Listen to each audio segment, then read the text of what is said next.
covering the shoulder.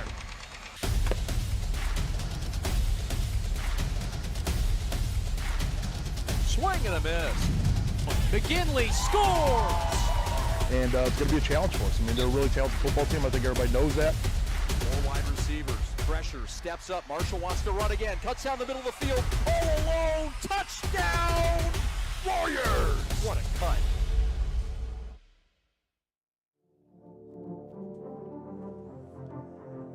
Ah, yes. Week 9. Here we come. From the left side of the state for the final time in the 2024 regular season. It's the Preps coverage of prime time. It's a Friday night matchup with Byron Center, the number 3 team in Division II, welcoming in the state of Illinois' Morris Community High School. Hello again, everybody. My name is Chad Bush alongside Sam Stick Day. We've got a dandy to close out the regular season. We're back to the left side of the state, Stick, the way we started this campaign, and we've got a good one tonight between a couple of teams that are somewhat similar. Yeah, somewhat similar. We were talking about it before the game. You know, they're not big get off the bus. Sometimes you got a guy that's 6'7" you want to roll out there. Nobody on either team really pushes 6'2", so when they're stepping off the bus, they're not going to intimidate you, but where they're going to get you is with their physicality and with their technique. Both these teams fundamentally sound, and don't let the records fool you. You know, one team coming in at 7-1 with a big win over Muskegon, and of course that's Byron Center. And then you look at Morris. They're coming in with 3 losses, but they're against the number 1, right, the number 2, and the number 14 team. Nothing to be shy about there. So they played some tough competition. They've beaten some tough teams too, and it's going to be a great matchup here tonight. Both teams got this game because they needed it, and it worked well for both teams to match up a Michigan and Illinois team. Kind of a cool theme. You think of Michigan and Ohio, but here on the west side of the state, Illinois a little closer than Ohio. This seems to work out well, and it's a nice start of a home-and-home between these two high schools. Yeah, and it's always fun. You know, I think we participated in some of these games when we were playing, and when you go out of state or when you have hosting someone in state, it adds a different element. It feels like your world is bigger than just the same kids you've been playing AAU ball with, Little League football with. Now, you don't know these kids. You don't know much about them except what you've seen on tape, and now you get to challenge them here on your home field. Both teams with a lot of talent. We'll get deeper into the teams, the talent, the personnel. But we'll step aside and we'll hear from the head coach, Mark Cisco, in his 16th year right here at Byron Center. Glad to be on the left side of the state for the final broadcast of Week 9 on Prime Time Live.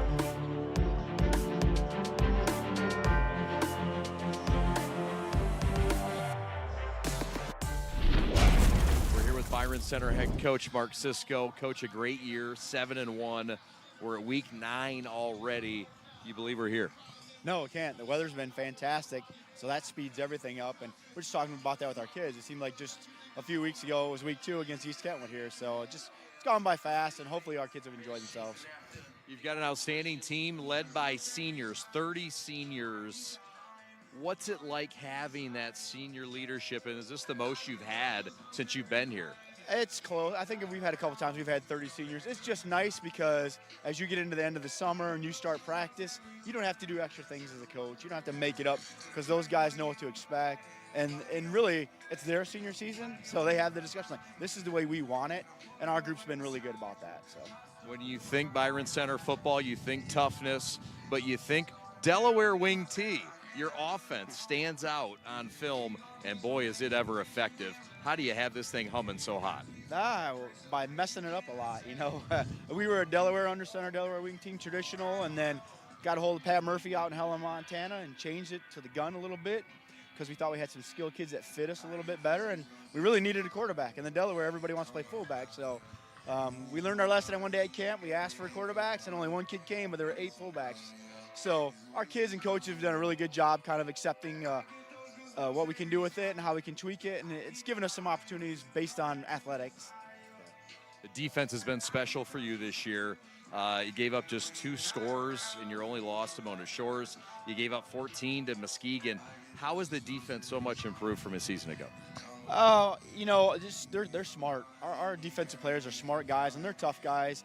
The biggest difference is just fitting things correctly. You know, you better fit the run game correctly in our league, or you're going to be asking for it. You're going to give up 300 yards rushing. You're going to give up 4 long touchdown passes and play action. So if you want to fix everything, you better fix everything in the run game first, and our kids have done a good job of that so far. Everything starts in your offense with the quarterback. He's got to be the star and the guy, and he's been all of that. Tungate's been special for you this year. Sure. I mean, he's super athletic. He works hard in the weight room. He's really cleaned up his work at quarterback. I think he's 76% completion, which is ridiculous for a high school kid. And, you know, people like, you only threw it, 13 times. Well, there were 10 others. He just takes off running, and he can make some things happen with his feet. Make you cringe a little bit, but there's a few times we've gone, oh, that was really good. Byron Center, number 3 in the AP poll in Division II this week. They're coming off a 17-14 win over Muskegon.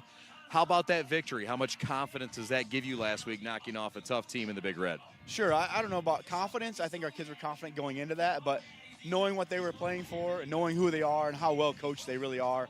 And their kids are physical, they're tough, and they're, to win it with a goal line stand would have been easier other ways, but that was a good way for our kids to do that and maybe exercise the little demons. I mean, we played them 3 times before, and they've just really beaten us up. So it was good for our kids. Lastly, an important game tonight, a theme night. It's Bite Cancer, a great cause. This outstanding community is rallying together for really what's a very important effort tonight. Sure. I mean, we started this on Game 9 in 2016 and had this place packed, and it's really been a blessing to us and my family, and been a blessing to be able to help families in the Byron Center community, with foundational gifts. And I think the biggest and probably the most important thing is just the awareness, because you just don't realize there's that many people. I mean, we're going to honor a student tonight that I had in class I had no clue. So it just changes those conversations. It changes the way you feel about people and brings people together. Keys to victory tonight for you. Don't turn the ball over, number 1. Number 2, be able to run the ball. The games that they've lost against the top-rated teams in Illinois, those teams have been able to run the ball. So we need to be able to run the ball, and I'm sure, and the win's going to dictate some of that as well. Mark, thanks so much for having us out. We really appreciate it. Best of luck today. Thank you. Appreciate it. You bet. There he is. That's Mark Cisco, head coach of Byron Center, as we get closer to kickoff on this glorious Friday night in Week 9.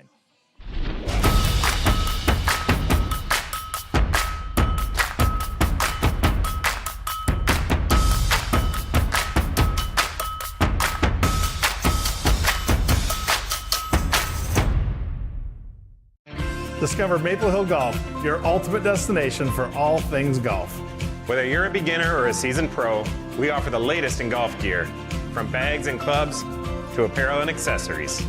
Hurry into Maple Hill Golf for the most no-brainer deal ever. Get 8 items valued over $220 for just $39.99 while supplies last. Visit maplehillgolf.com to explore our full range of products. Maple Hill Golf, everything golf for less. Back to Byron Center. A big part of their team are their seniors. A huge part of the offense is the offensive line. And I've got the right guard and the left guard here. It's Ben Kitchen and Caden Kraus. We'll start with you, Ben. What a season it's been, your senior year. You've got 30 brothers in the senior class. What's it like to lead this team, this community, to a hot 7-1 start? I mean, it's great. I love it. The season's been awesome for us. It's 7-1. I mean, we could go. It was a tough loss against Mona, but we're back and we're ready. We're ready to go. And Ben, being in this offense has to be a lot of fun. You're a former fullback. Yes, sir. You learned it a little differently, this offense. I Talk sure about did. the transformation from guard to from fullback to guard. Hasn't been too hard. Started my junior year. I did a little of both, and they put me at fullback about halfway through a couple games, and then stayed there the rest of my junior season. Then senior season, I really picked it up at guard, and then ever since then, I've been down in the trenches with my boys, so that's all I can ask for. I love it. Amazing. And this class, this team, what's galvanized this guys together? Are you guys close off the field? Is there a common bond you guys do in midweek? What is it that keeps you guys so cohesive? I mean, we've been all playing together since 3rd, 4th grade. It's been great. We always known we've been good since we've been small. We've been young, and we've always dreamt of being up on the big field on these Friday nights. We were playing over on these hills over here as youngins, and we love it. The Rocket football program very strong here. Lastly, before we let you get out of here, it's Week 9. It's closing time to this season. How are you feeling as a unit of the importance of this game and what you got to get done going into the playoffs? We feel great. You know we got a lot on the line for this game. Can get us another home game in front of this great community that we have supporting us. We didn't get too many home games this year, but we're hoping to get another one. And I know our boys will be ready for playoffs, so that's all we can hope for. Just get a great win tonight. You look at Division II and you look at all the ranked teams. Who is it out there, maybe from the east side of the state or north of you, the west side of the state, that you guys have had your eyes on all season? I mean, we're always ready to play Mona again. We're waiting for that game, but we're ready for whoever. I like it. Thanks so much, guys. We appreciate it. Thank you, Ben, Kitchen, thanks so much. More coming up as we get closer to kickoff. Back up to you guys. And we are off. We started early at 5:57. The game started early enough at 6. Some folks want to get out of here, and that's okay. It's a Friday night. We're underway. Bite cancer awareness, and this is a beautiful cause, Stick. We saw the Harley ride in, and this is part of every game experience here. The home crowd rising to their feet as we get set for this ball game to start. Cool atmosphere here at Byron Center. Loaded house tonight. Yeah, it's got Pat the Stat worried. They're shaking the whole media booth up here. So here we go. The Delaware wing tee. Tungate under center. Hand off to the running back. And this is a fine carry from Kellen Payne. Payne with some great yardage on first down. Move the chains. Yeah, and it's going to be tough to defend this, especially if you've never seen it before live. Handoff this time. Same play, different result. It's an offense that's quarterback-centric, but a variety, some multiple varieties of plays. The buck sweep, the spread, the quick throws, and the throws today, Stick, out of Landon Tungate, fine quarterback who's having a great, accurate season. Yeah, I mean, his percentage is insane, 76% on the season, and, you know, he's a good athlete outside of that. I mean, he was all conference at free safety. Big-time athlete. He's a sophomore, big part of that defense. Handoff left side again. They'll hammer it for the third time with Kellen Payne, the senior running back. It's a senior theme, Stick. 30 seniors on this team to pair with 29 juniors. It's fun to work with guys like that. Yeah, when you have that cohesiveness and, you know, you build that camaraderie over those 4 years. You start out together, you grow, and the next thing you know, you're all brothers on the field and you play for each other more than you normally would. And that offensive line, a big part of it with Wainwright, Kraus, Kitchen, who we talked with in the pregame, Butler, and Bovia. Back to pass, Tungate. Curl route, knocked away. Beautiful play. Coming from number 23, Brett Bounds. The 6'1 senior jumped the route, and it's punting time for Byron Center, a team that has only punted a handful of times this year. Yeah, Brett Bounds got physical early in that route, and he was able to stay stuck to the offensive player. Nice breakup of that pass. It's going to be tough to get any passes going against Morris today, especially with this win. So the punter is number 2. That's Luke Laska, who doubles as the linebacker. Punting's been a bit of a challenge. It's a fake punt. A direct snap to Isaac Lee. He's got a first down and more. Outside the numbers, down to the 40. How about it? A 33-yard pickup on a fake punt. And Isaac Lee, the senior, split end and defensive back and punt returner makes a big play. Yeah, and, you know, on your own side of the field, that takes some guts, but it must have been there in the read, and that was an easy first down for them to pick up. Great blocking on the outside to get the seal, and really nobody out there to contain. Well-run play. Byron Center, 7-1 on the year out of the OK Green. Their only blemish came in week 2 to Muskegon Mona Shores, the number 2 team in Division II, just ahead of Byron Center. Out of the gun, Tungate, back to pass, looking deep, looking end zone, got a man, overshot him at the 10.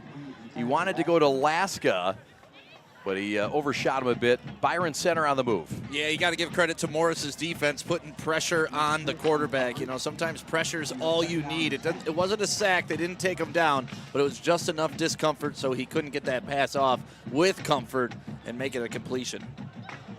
There's the receivers and backs. There you see Laska, Payne, Bainbridge, Isaac, and Will Lake, the tight end running backs and receivers. Right now it's a 2nd and 10 from the 40. Byron Center on the move. Tungate rolling left, got a man, caught. That's Will Lake, who gets inside the 30 and down to the 26-yard line. It's a gain of 14 yards on 2nd and 10, move the chains.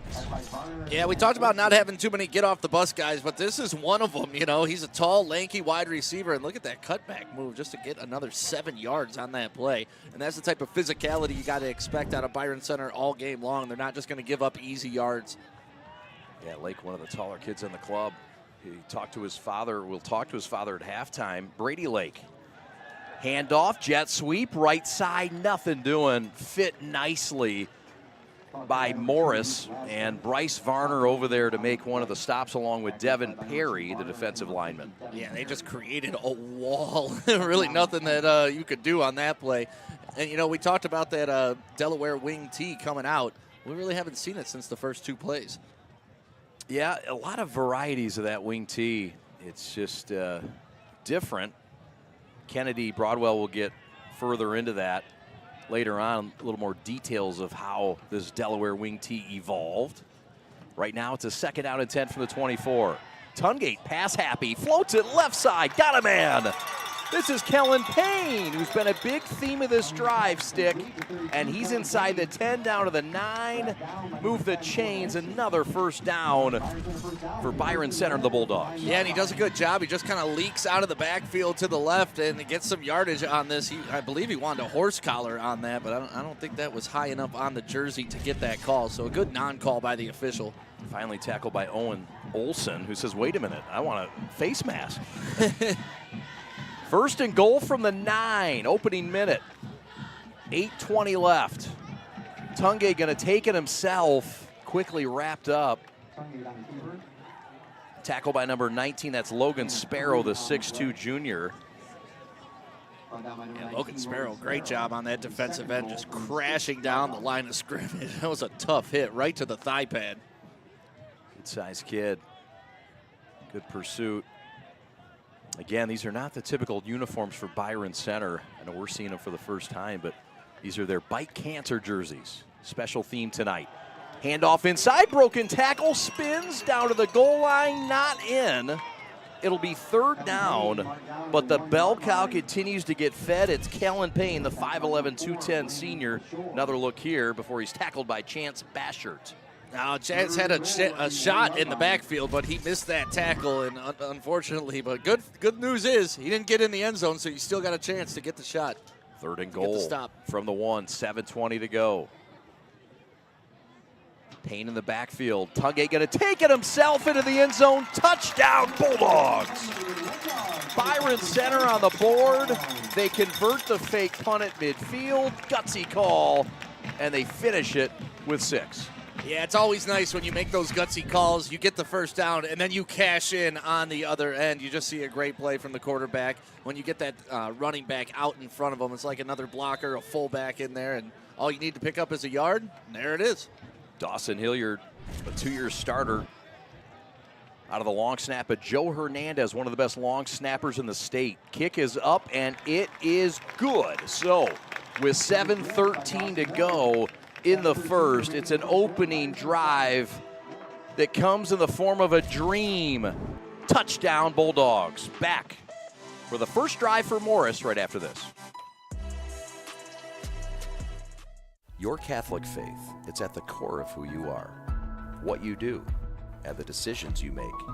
At Alliance Catholic Credit Union, we make your faith and finances work together. From home needs to business needs, from school to retirement, we've got the financial well-being of our Catholic community covered. Visit us today and see how your faith and finances can work together. Federally insured by NCUA, Equal Housing Lender.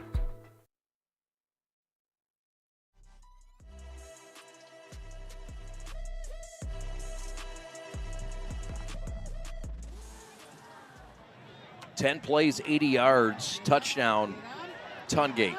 And it's 7-0.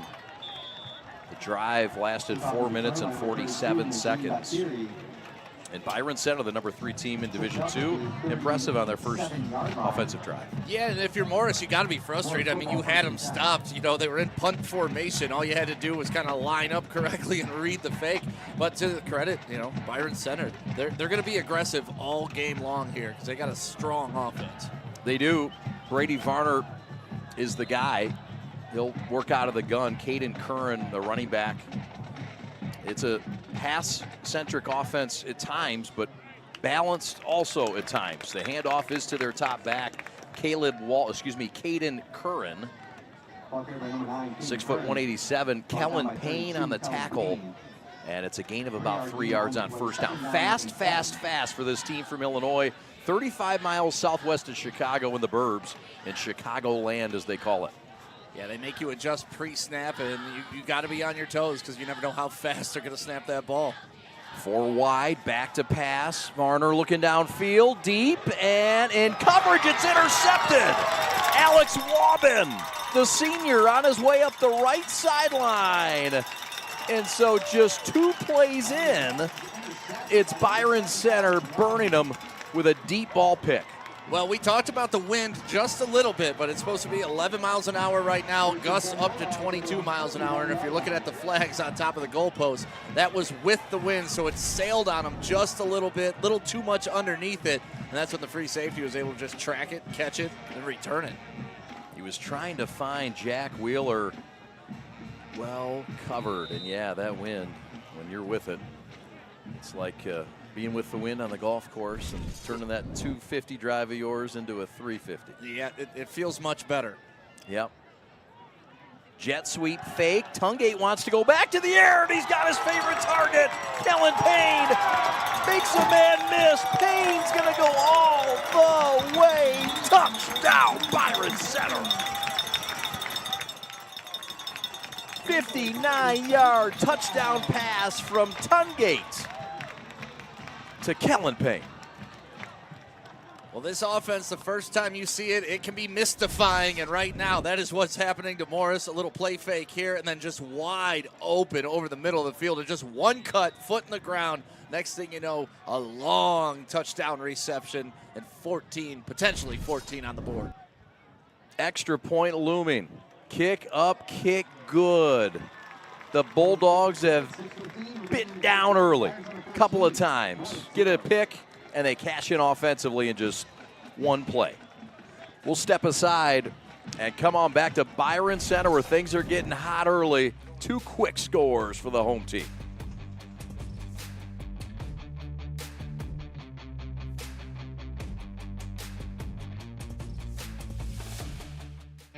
Discover Maple Hill Golf, your ultimate destination for all things golf. Whether you're a beginner or a seasoned pro, we offer the latest in golf gear, from bags and clubs to apparel and accessories. Hurry into Maple Hill Golf for the most no-brainer deal ever. Get 8 items valued over $220 for just $39.99 while supplies last. Visit maplehillgolf.com to explore our full range of products. Maple Hill Golf, everything golf for less.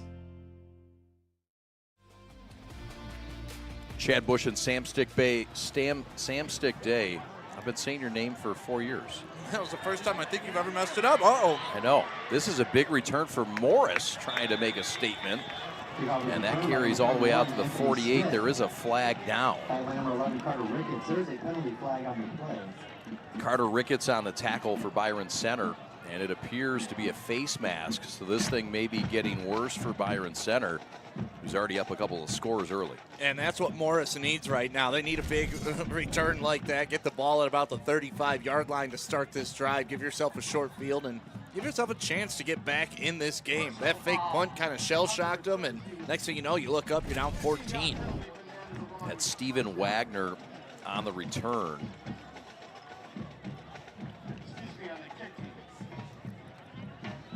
Wagner, receiver on the squad. So Morris is set up tight at the 36-yard line out of the I-8 conference. 6-team conference from the south side of Chicago. Handoff. Griffin Weirs and the 5'10", 215-pound senior. Squirts forward for about 5 and a healthy gain on first down. Yeah, he's a thick boy, and he is tough to bring down. My goodness. He got hit right at the line of scrimmage, was able to carry defenders for about 5 yards on that play.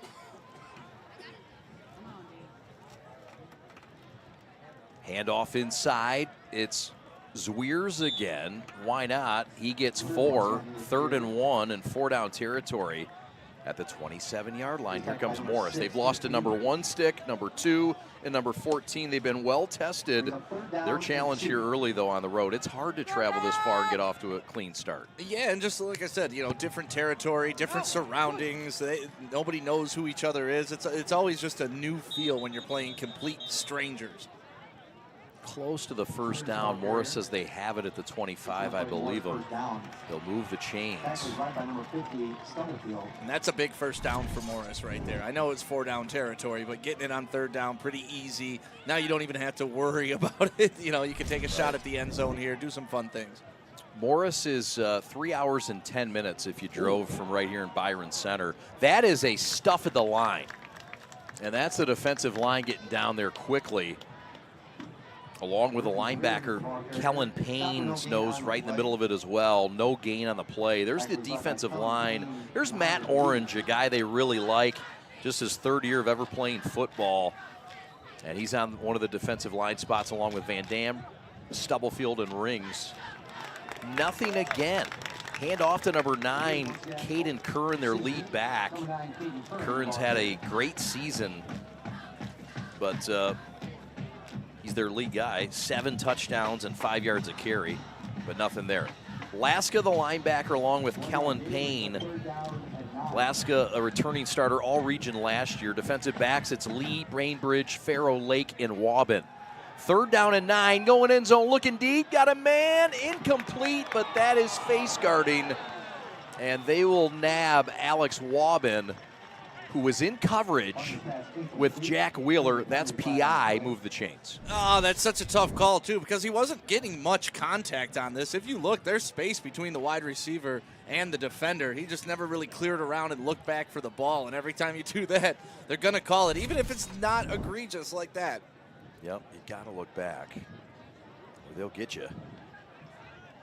Glad to be on the road in this beautiful 58-degree night. Half the distance to the goal. They'll move this thing down to the 12-yard line, and it'll be 1st and 10. Morris trying to cut this lead in half with 4:06 to go in the first. On the road, slow start off the bus, but that remedy right here is a touchdown. Yeah, you can get that adrenaline going and get your fans into the game. Bryce Varner, he's going to keep it. Left side, touchdown, Morris. That's Brady Varner, kept it the whole way around left end, and he scoots into the end zone to cut this lead in half. What an answer for Morris. Yeah, and that doesn't happen if Jack Wheeler isn't on the outside blocking. Watch number 27 seal his guy, push the defender out, and there you go, a touchdown, and you're on the board, on the road. And now he kind of fresh start for the game, even though you're still down 7. It's the 4th rushing touchdown of the year for the quarterback, Varner. Extra point is up and good. So count it for Brett Bounds. And it's 14-7. Keep it right here. Byron Center 7-1 on the OK Green, finished 2nd in the league as we get another look at this touchdown run stick. Yeah, great. That's the first time he kept the ball on the keep when he had the RPO option. He's been handing it off. That time just took it round the outside. And like I said, anytime you get big plays, that means a wide receiver downfield is doing a big block. Morris Community 5-3 on the year, as we mentioned, 3-2 in their league, the Interstate 8. They play out of 5A in Illinois, which is the equivalent of D3 in Michigan. About 850 students, co-ed, public, south side of Chicago. They've got 3 state titles to their credit, last in 2005. Notable alum Ed Brady, who played in the league, played at Illinois, and played for the Rams, had a fine career. And he's now coaching in suburban Cincinnati at Lakota East High School. Kickoff is at the goal line and taken back by Carter Ahern. And he spilled at the 21-yard line.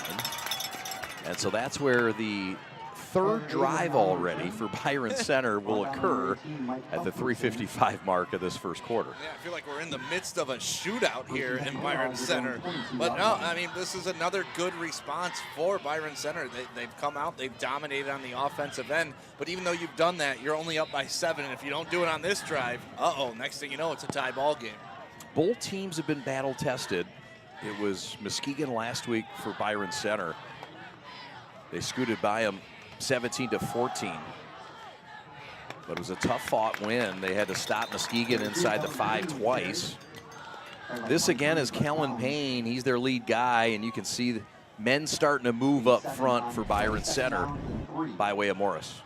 Yeah, Payne just keeps pounding you and pounding you and pounding you, and the next thing you know, they pull it for a quarterback keep, and that's exactly what Morris did to you. So I'm assuming Byron Center took note. Yeah, gain of 7 on first down, bounds with a tackle, jet sweep fake, Tungate keeps it, and Tungate's gonna have a first down up to the 34-yard line. Gain of 5, Logan Sparrow on the tackle, the junior linebacker. Yeah, and that's the time. That's what we're talking about. That time he kept it and was able to pick up the first down pretty easily. Nice big hole there developed by the offensive line. And that right side, Kitchen and company, just moving folks. So now they'll spread out. Chase Swartz, near side on your screen. Tungate, handoff, play action. It's Cam Payne this time. Not to be confused with Kellen Payne, who's got the football nearly every other time in this game. And he's got a gain of about 6 yards on first down. Move the chain, or move the ball another 5, 6. It's just been consistently chunk yards. Yep, just giving you pain after pain after pain, and that's exactly what they are right now to Morris. And it's tough to slow them down. That's why we got you up here. Hey man, that's why I get paid the big bucks. That's right. That's right. Sorry, Austin. Oh, don't worry. He's a high-ticket free agent as well. He's no longer a free agent. He's locked up. Oh. 2 twins in the wide receiver patterns. Curl route, out route, caught. It's Tate Bainbridge, the junior tight end. And Bainbridge has a first down up to the 46-yard line. Gain of 8, move the chains. Bryce Varner with the tackle. Yeah, and I've been impressed by the touch of Tungate. Every pass that he has just has that perfect touch. It's getting there right on time. Not trying to rifle the ball from 10 yards away like you ought to see a lot of young quarterbacks do. A lot of nice touch on these throws early. Very accurate passer, as you pointed out, and he's on point. 75% passing. He averages 76% on the year. He's 3 of 4 for a touchdown and 103 yards already. Wants to go to the air again. Why not? Completion again. And how about the extension at the end by Isaac Lee to stretch that 6'1" frame out to the 45-yard line. Gain of 9 on the play. Tungate another on-point toss on the run. The Byron Center offensive coordinator is just having fun right now. This time I'm going to roll my quarterback out. I'm going to buy him some extra time, just run a little curl route, nice and easy pitch and catch. Just keeping everything on time and everything moving forward. Now you get my favorite down in football, 2nd and 1. Do whatever you want. That's it. Tungate 4 of 5 for 112 yards and a touchdown. The long was of 59 yards, and that was the touchdown pass to the running back out of the backfield, Kellen Payne. Single coverage at the bottom of your screen. Watch that. Tungate is looking for that man. He wants deep. He wants it. Isaac Lee, and incomplete, but PI. He fell down, but it was for good reason, Stick. I think Brett Bounds had him bounded up. Well, the wind has giveth and the wind has taken it away today. You know, when you're throwing into the wind, obviously it's going to be a lot harder, and that ball being underthrown actually helped Byron Center because the wide receiver was behind him. If that's out in front, but he has to fight back through the defender, that's what draws the pass interference. And if you're Morris, you're like, oh, why couldn't my throw be underthrown? Because that would have been a completion. But that's the wind factor. It's one of those passes that you wonder why it's not executed more or attempted more. The back shoulder throw. The back shoulder throw. You see it's the just greats automatic. do it, right? You see the greats do it. They figure it out. They have that great connection. Hate calling Aaron Rodgers a great, but Aaron Rodgers is a great, and his back shoulder throws are phenomenal. You know who had a good back shoulder throw that may not jump out? Scott Mitchell to Herman Moore. Remember that back shoulder throw? Yeah. It's hard to defend. Yep. Handoff up the middle, and this is to the fullback, Luke Laska. And Laska gets a chunky 7 on second down. Yeah, and that's that wing tee in action. Handoff here, fake here, fake here. I don't know who has the ball. Tackle everybody that's coming out of the backfield. Just a lot of confusion that it causes. And if you haven't played it before, you don't have a middle linebacker that's familiar with trying to read what the quarterback's doing, it is going to be a long day. Second down as the clock winds down. This could be the final play of the first quarter. It will be. Tungate hands off inside. It's to a Payne. And he's got down to the 20, gain of 3. Shortest gain on offense for this team all night. And we'll step aside briefly and come back with Kennedy Broadwell's reports from the sidelines. Chad Bush, Sam Stickday with you. Alex Westfall, your executive producer. We're back after these.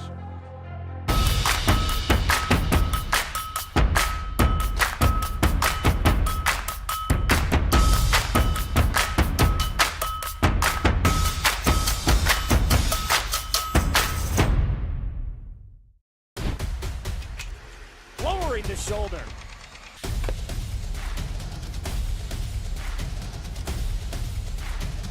Swing and a miss. McGinley scores! Byron Center by a touchdown. Let's go down on the field to our third member of the crew, Kennedy Broadwell. What's up, Kennedy? Yeah, guys, you talked about what they're playing in right now. They call it the old school Delaware wing tee that they got from some guy in Montana. Well, it turns out I know that guy in Montana. I met him during my first ever TV job at KTVH in Helena, Montana, the head coach for 11 seasons of the Helena Capital Bruins. In his time in those 11 seasons, he took home 4 state championships and 2 state runner-up finishes. So really not a bad guy to model your playbook after, guys. How about it? Of course, Kennedy knows everybody. Kennedy out here name dropping. Yeah, she knows the guy at the Montana wing tee specialty. It's awesome. Thank you, Kennedy. Great report. Curl route right side caught at the 12. It's scooped up off that fancy turf by Will Lake. That's his second reception tonight. And it's a gain of 7 as we start the second quarter. Yeah, and Tungate just with all the time in the world and just reading the defense, taking his time, going through his progressions. Look, 1 isn't there, 2 isn't there. Okay, I'm just going to drop it down right here and make it a nice, easy, manageable 2nd and 3. Now we can take a free shot at the end zone. Tungate 5 of 6 for 120 yards and a touchdown. Looking to add to the running total here. And it's another Payne. It's Cam. And he's got a first down, move the chains down to the 9-yard line. It's the same recipe, and it's working right now to perfection still. Yeah, it seems like whatever they call is working. It's going to pick up 4 to 5 yards, and this is just another tough run by Payne. And look at how much the offensive line has moved that line of scrimmage. I mean, they pushed him 5 yards down the field. Ben Kitchen out there cooking. Not too many cooks in the kitchen there. Ever enough. Twins to the left. Pardon the pun. 10:53 to go. First and goal from the 9. Tungate keeps it, squirts forward to the 5-yard line before he's tripped up. It looks like number 4, Blaine Bashir, the 6'1", 190-pound linebacker who doubles as the backup quarterback. Second down and mid. Yeah, you like the attempt here. That's what they were able to score a touchdown earlier on. Just the quarterback draw right up the middle. That leaves them with 2nd and goal from the 2, or from the 5, I'm sorry. Looking to get back to that 2-score margin for the number 3 team in the state of Michigan, Division II. Payne again. First, second, and third attempt. Gets him down to the 1-yard line. It's a gain of 4. It'll be 3rd and goal from the 1 with 10:05 to go until halftime. Yeah, you could just tell these big bodies are wearing on Morris right now. That should have been a tackle for maybe a 1-yard gain, maybe 2, but not all the way down to the 1-yard line. You talk to the Byron Center coaches and athletic directors, and they talk about the weight program, the strength program here, and how they make the most of these bodies that may not look like amazing coming off an airplane or bus, but they make the most of it. Yeah, well, you know, leverage wins. That's really all that matters in football. Tungate keeps it right side, touchdown Byron Center. Tungate in the end zone for the second time. He's been involved in all 3 scores. And it's 20-7 with 9:32 to go in the second quarter. Byron Center on top. Yeah, that's just as good as a quarterback sneak for them. That's exactly what they're going to call every time they get on the 1-yard line. Look at 22. My goodness. Payne lead the way, blowing up the line of scrimmage, making it real easy for Tungate to walk on in and flex for the camera. Extra point up and good. Count it for number 10, Dawson Hilliard. And so 21-7, your score. Byron Center back up by 2 touchdowns. Some scores from around the state. We've got some biggies out there. We'll update you coming up right after this. First, life gives us many. From buying your first car or first home to starting a business, Alliance Catholic Credit Union is here for you every step of the way. From checking and savings accounts and youth accounts to auto loans, mortgages, business needs, and financial planning. A full-service financial institution with over 70 years of experience. We're committed to serving your firsts, seconds, 50ths, and every day in between. Alliance Catholic Credit Union. Federally insured by the NCUA, Equal Housing Lender. Onside kick for Byron Center, and they get it at the 40-yard line. How about it? Recovered by number 20, Eli Farrow, the strong safety. The Bulldogs looking for more, and they take another bite out of Morris. And you love the aggressiveness of Byron Center here in front of their home crowd, giving them something to cheer for. You know what? It's better than being up 14, being up 21. Now, how do you do that? You get the onside kick. That's why I don't love the rule change in the NFL. And I got to announce that you're doing an onside kick. That was the perfect time to do one. No one thinks you're going to do it up 14. Now I got to go over to you. Hey, Chad, I want to do an onside kick here. Get ready. Yeah. It takes the fun out of it. It does. This place is rocking. Literally. I mean, we are rocking in this booth. The fans have come out to support. Tungate, pump fakes, hitch and go. He's in trouble. Down he goes. Morris gets a big defensive play. Number 66, Omarion Miller, the senior nose guard, with a big play and a negative play, the first one tonight. Yeah, huge play for Morris there. Now you got him in a completely different down and distance. Instead of 2nd and 1, you're talking almost 2nd and 15, 16. So now Morris can dial up some more pressure. They can do a few more things than you normally could. Half sack as well to Chase Bashert, whose name we've called tonight. Again, Morris 5-3 on the year. Byron Center 7-1. Playing for the final regular season attempt tonight. Playoff bound is Byron Center. Curl route caught and dropped. Well defended and knocked out of there by double O's Owen Olson, the junior linebacker stick. Yeah, and I was just going to talk about how nice and composed and an easy pass that was. And then Owen Olson comes wrong and ruins my plan. What a great hit to break that pass up. So that was an easy completion. And then you were talking, what, 2nd and 9? Yep. Owen Wilson broke some plans, too. Remember when he went on that trip? The movie about the dog? Oh, yeah, I didn't watch Marley that. and Me? I couldn't watch it. Yeah. I'm too sensitive. Yeah, that's all right. I understand. Tungate's going to throw it backside. Got a man caught. Tate Bainbridge with it, and he gets across the 40 to the 39. We know if Tungate's a baseball player. Tungate is I think he might be, yeah. I mean, because that's the type of stuff they talk about. Patrick Mahomes, that arm strength, that drop down. He was able to beat the defender bearing down on him just by dropping it down and side arming it to the wide receiver running back out there.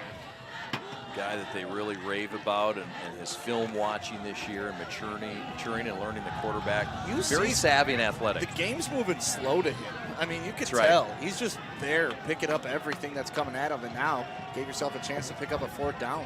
You bet. Back to pass, Tungate again. Processing, rolling, looking, got a man, caught again. Favorite target. That's Will Lake, his 3rd catch tonight, and he's got him for a first down to the 25-yard line. Yeah, big catch by Will Lake. Also, if he wanted number 11, Carter Ricketts, he had Carter Ricketts wide open in the middle, but his He was rolling out of the pocket. Nice spiral to the sideline. Great job by our cameraman right there. Three catches for 34 yards for Lake as the drive moves on. Twins to the left. That's Lee along with Ricketts in the slot. Right side, Payne. Payne giving Payne, running over another defender, and he gets down to the 15-yard line. A gain of 10, move the chains. These Payne boys are just bringing it. No time to breathe. Quick snap, maybe too quick. There's a timeout before it. We'll take a timeout with them. So with 7:44 to go until the break. The Bulldogs looking to go up 3 scores. Don't you dare go anywhere. Thanks for having us on the left side of the state tonight.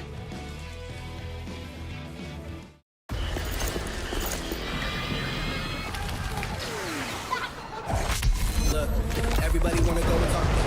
At the same time, gotta walk. Better yet, run, go, hit a lick, divvy up with my homies, and we do it all again. Whenever we get it, there's no hesitation.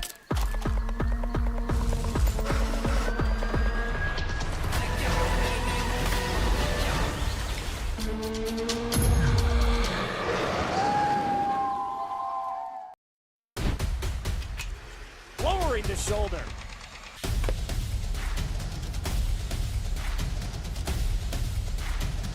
Swing and a miss. McKinley scores.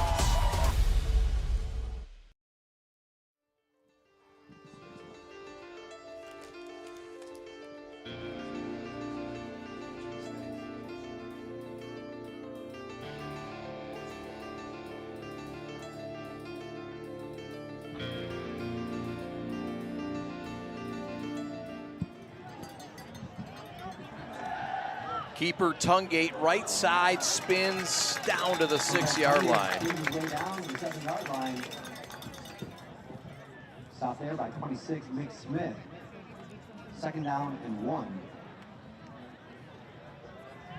Another chunky play, stick of 9 yards on 1st down. It's got to be a dream of an offensive coordinator. I mean, we're right here next to them up in the booth, and they do look like they're having a good time. Yeah. Their iPads out, filming each play, drawing them up, sending them down to the sideline. 2nd and 1, handoff. Payne bulls his way over a defender in the end zone. And the exclamation mark touchdown. It's Cam Payne, the 10th grader, to make it the 4th score of the night for this offense. It must be election season because the campaign is strong, Chad. My goodness, this guy is running over everybody. If it's not 32, it's 22, and he delivered the hammer to number 23, Brett Bounds, on that. I love it. You're on point tonight. I had a long drive to think about it. Yeah. Kick up, kick good. And it's 28-7 with 7:05 to go.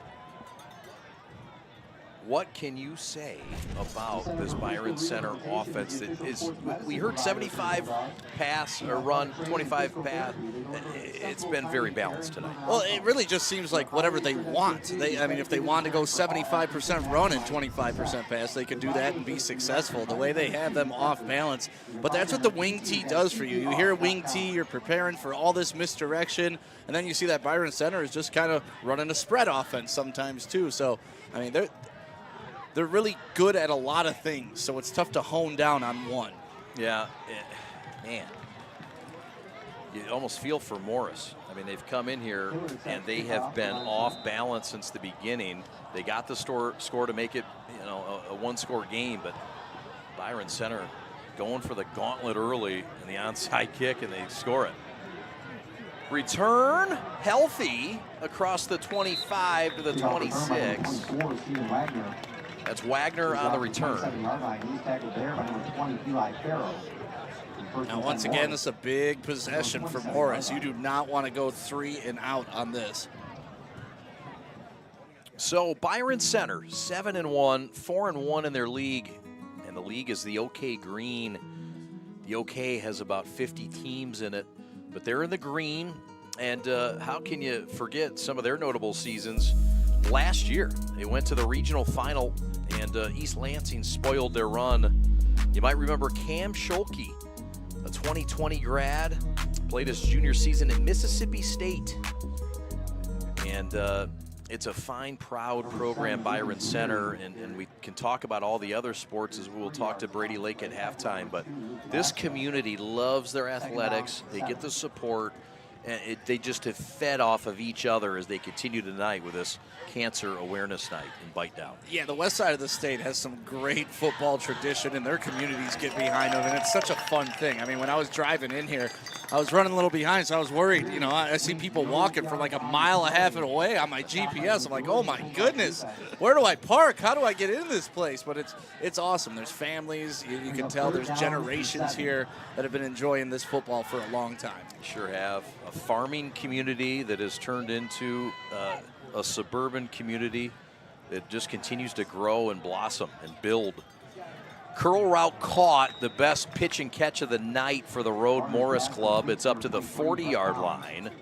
Move the chains, first down. This is a nice throw by Varner.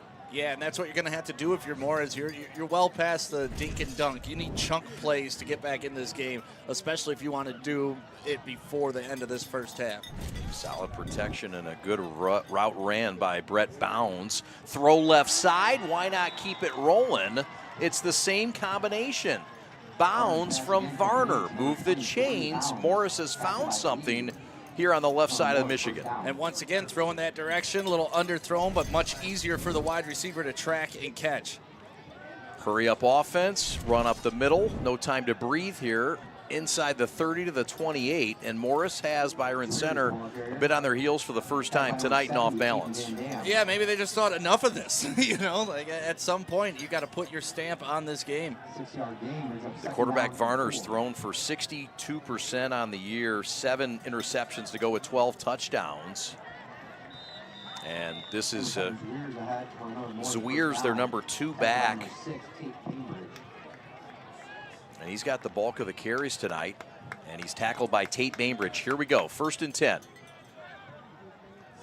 Up the middle again, it's Zweers, and Griffin Zweers has 8 yards, and who is this Morris masked man? And they just keep running the same play over and over. That's back-to-back handoffs up the middle for Weers.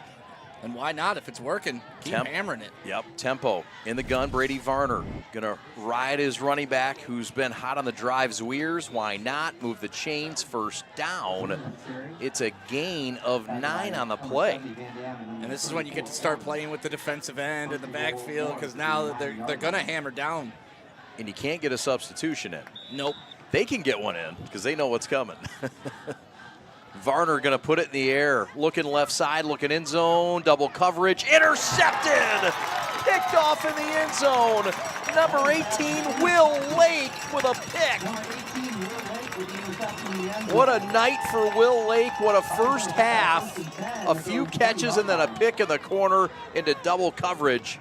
Sometimes you might move a little too fast if you're Morris. Well, it's not that they moved too fast. It's that they switched up what they were doing. I mean, they were owning them with handoffs up the middle, and then you get a loft pass into the end zone, into the wind, and a nice reception by a guy we've seen on the offensive end do some damage already, Mr. Lake.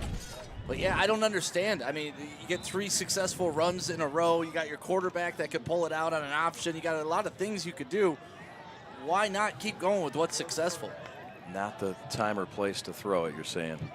I'm with you. I wouldn't have. Yep, I don't blame you. They had a lot going on the ground. The wind a factor tonight, as you mentioned. Payne again.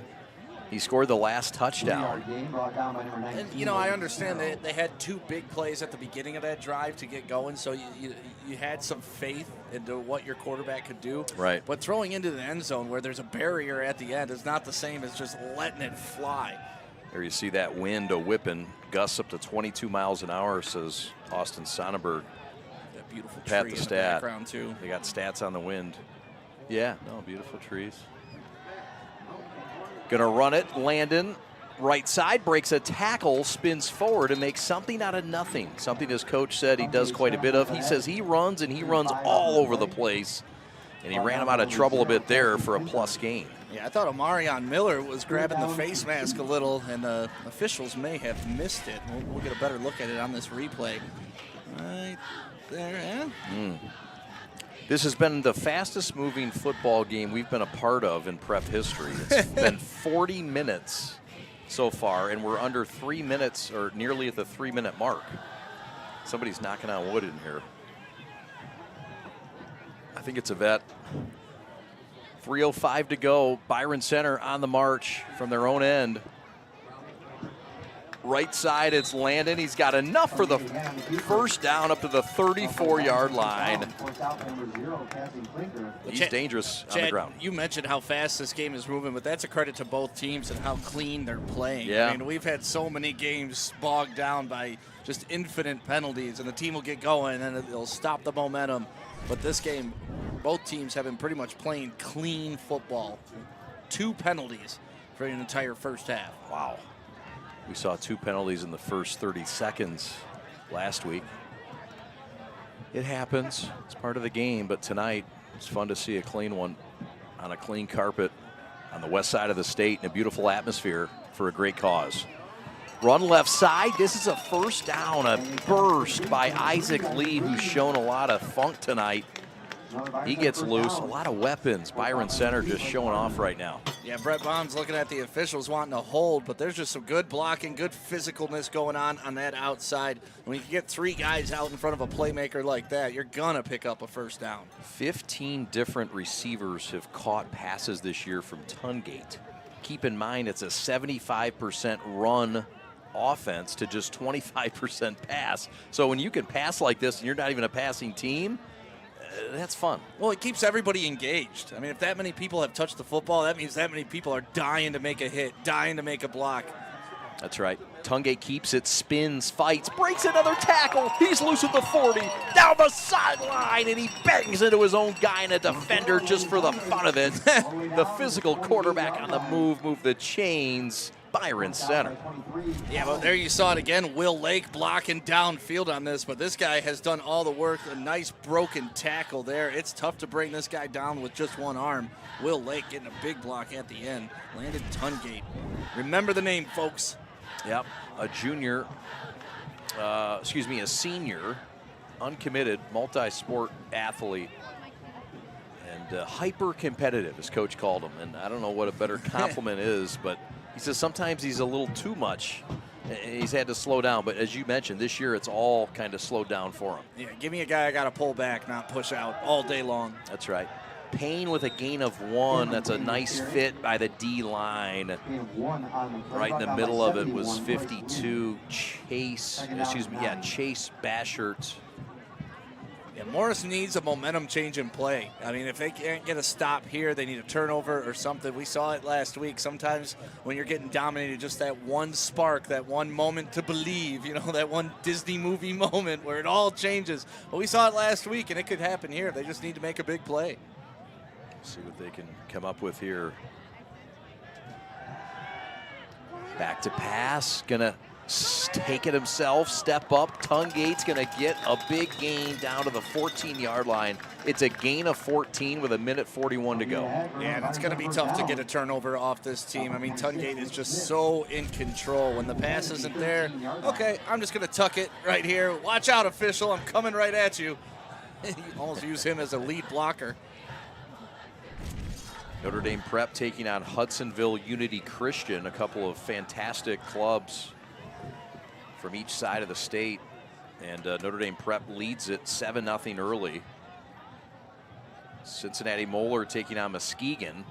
Left side, handoff into the end zone. Touchdown, Bulldogs! Kellen Payne. Second touchdown of the night. 1 through the air, 1 on the ground. Bite down Bulldogs.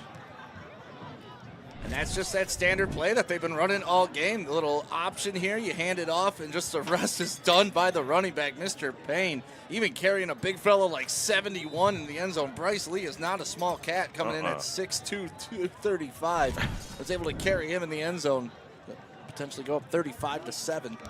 And that is confirmed. Extra point good. Dawson Hilliard, count it. We'll step aside with 1:10 to go.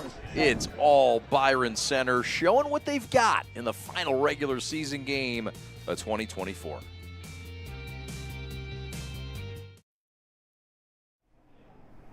What makes people stand in this line like this for 3 hours? Because we're not Dunkin' Donuts or Tim Hortons. These donuts are made fresh daily, and it's made with love and consistency. We got the same ingredients. It didn't change. The people know that, and that's why they standing out there.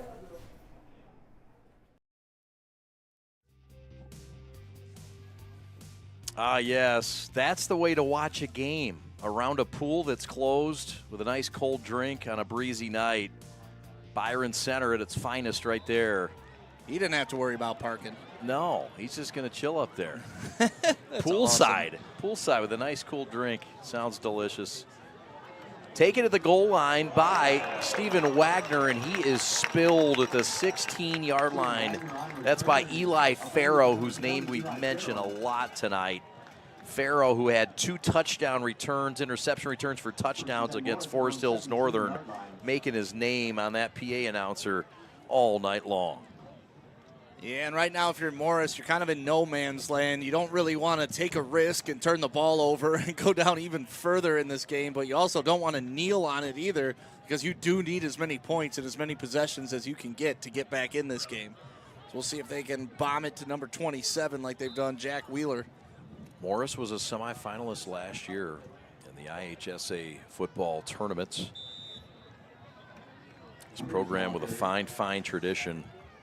11 state final appearances. Short gain here for Morris. Time winding down under 50 seconds, and they, known as a tempo fast team, this is as slow as they've gone all night, Stick. Yeah, it seems like they're comfortable and they don't want to take that big risk, and that's understandable. They'll keep it on the ground here, no risk, but it is a reward for Griffin Zwiers, who's been the best back tonight. He came in as their number 2 back, just 204 yards all year, but he's been humping the football pretty good tonight.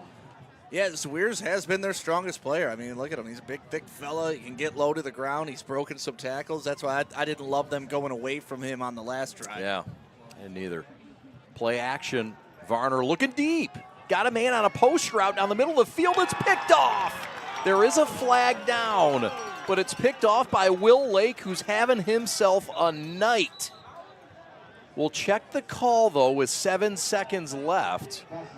It was in the area of PI.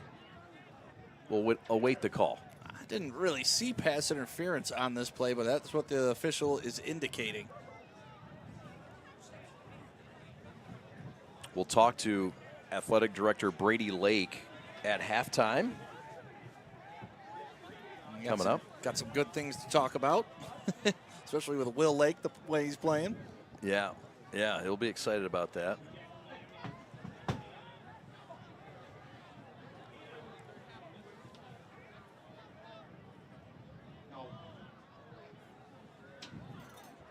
So, what did they call here, Stick? I missed it. They did call pass interference. Yes. Okay.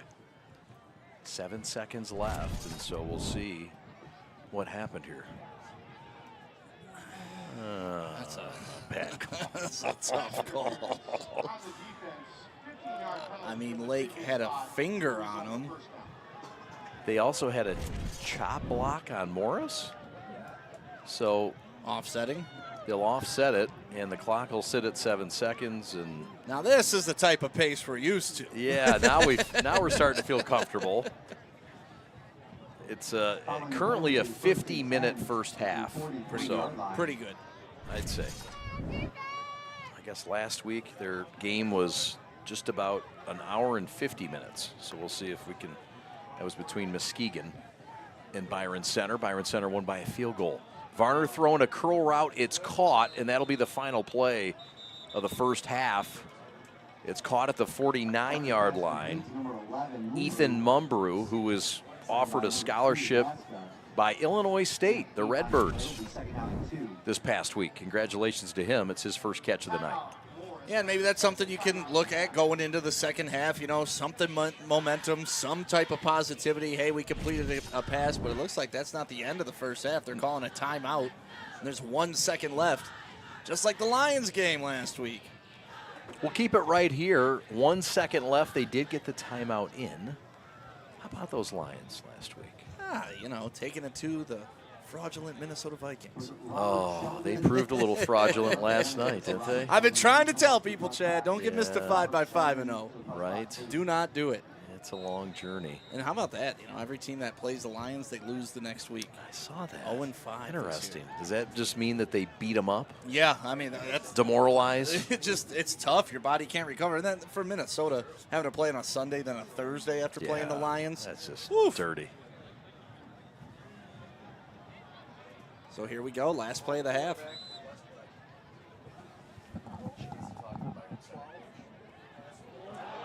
Pass right side, nearly picked, tackled. That'll be the end of the first half.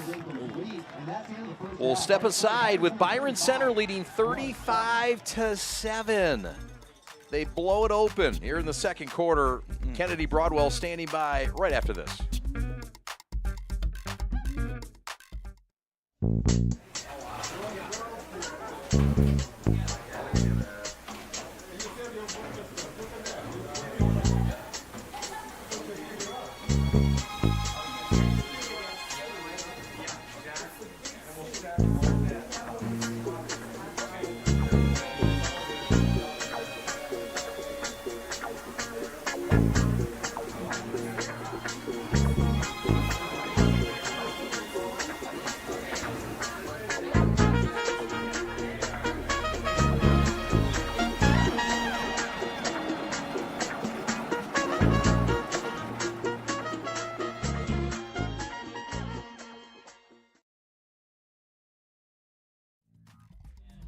Byron Center leads 35-7. A happy head coach is standing by. Let's go down to the field. Mark Cisco standing by with Kennedy Broadwell.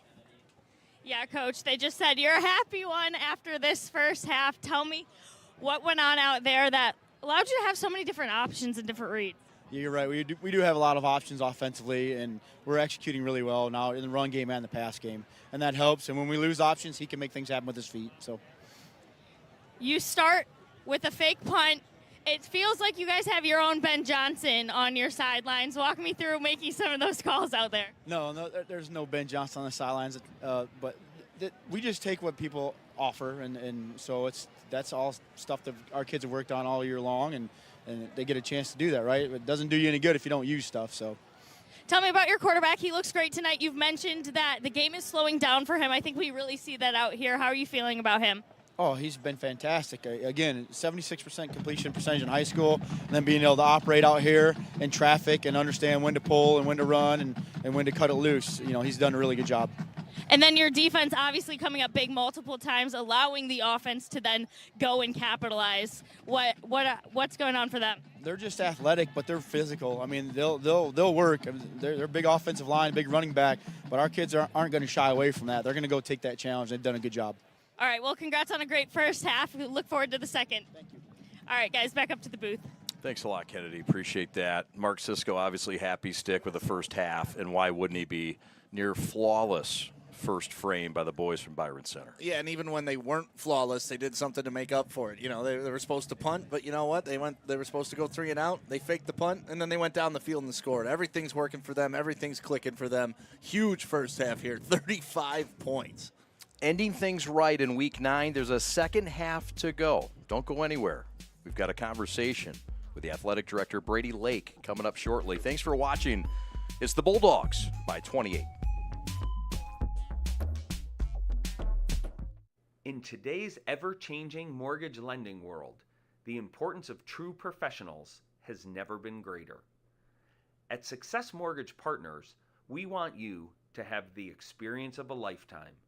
Founded and owned by Catholic League alumni, our family-centered business keeps your interest at heart as we help you navigate this turbulent market with ease.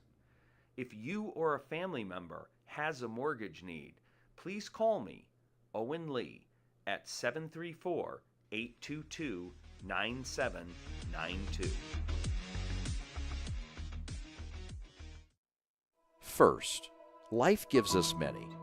From buying your first car or first home to starting a business, Alliance Catholic Credit Union is here for you every step of the way. From checking and savings accounts and youth accounts to auto loans, mortgages, business needs, and financial planning. A full-service financial institution with over 70 years of experience.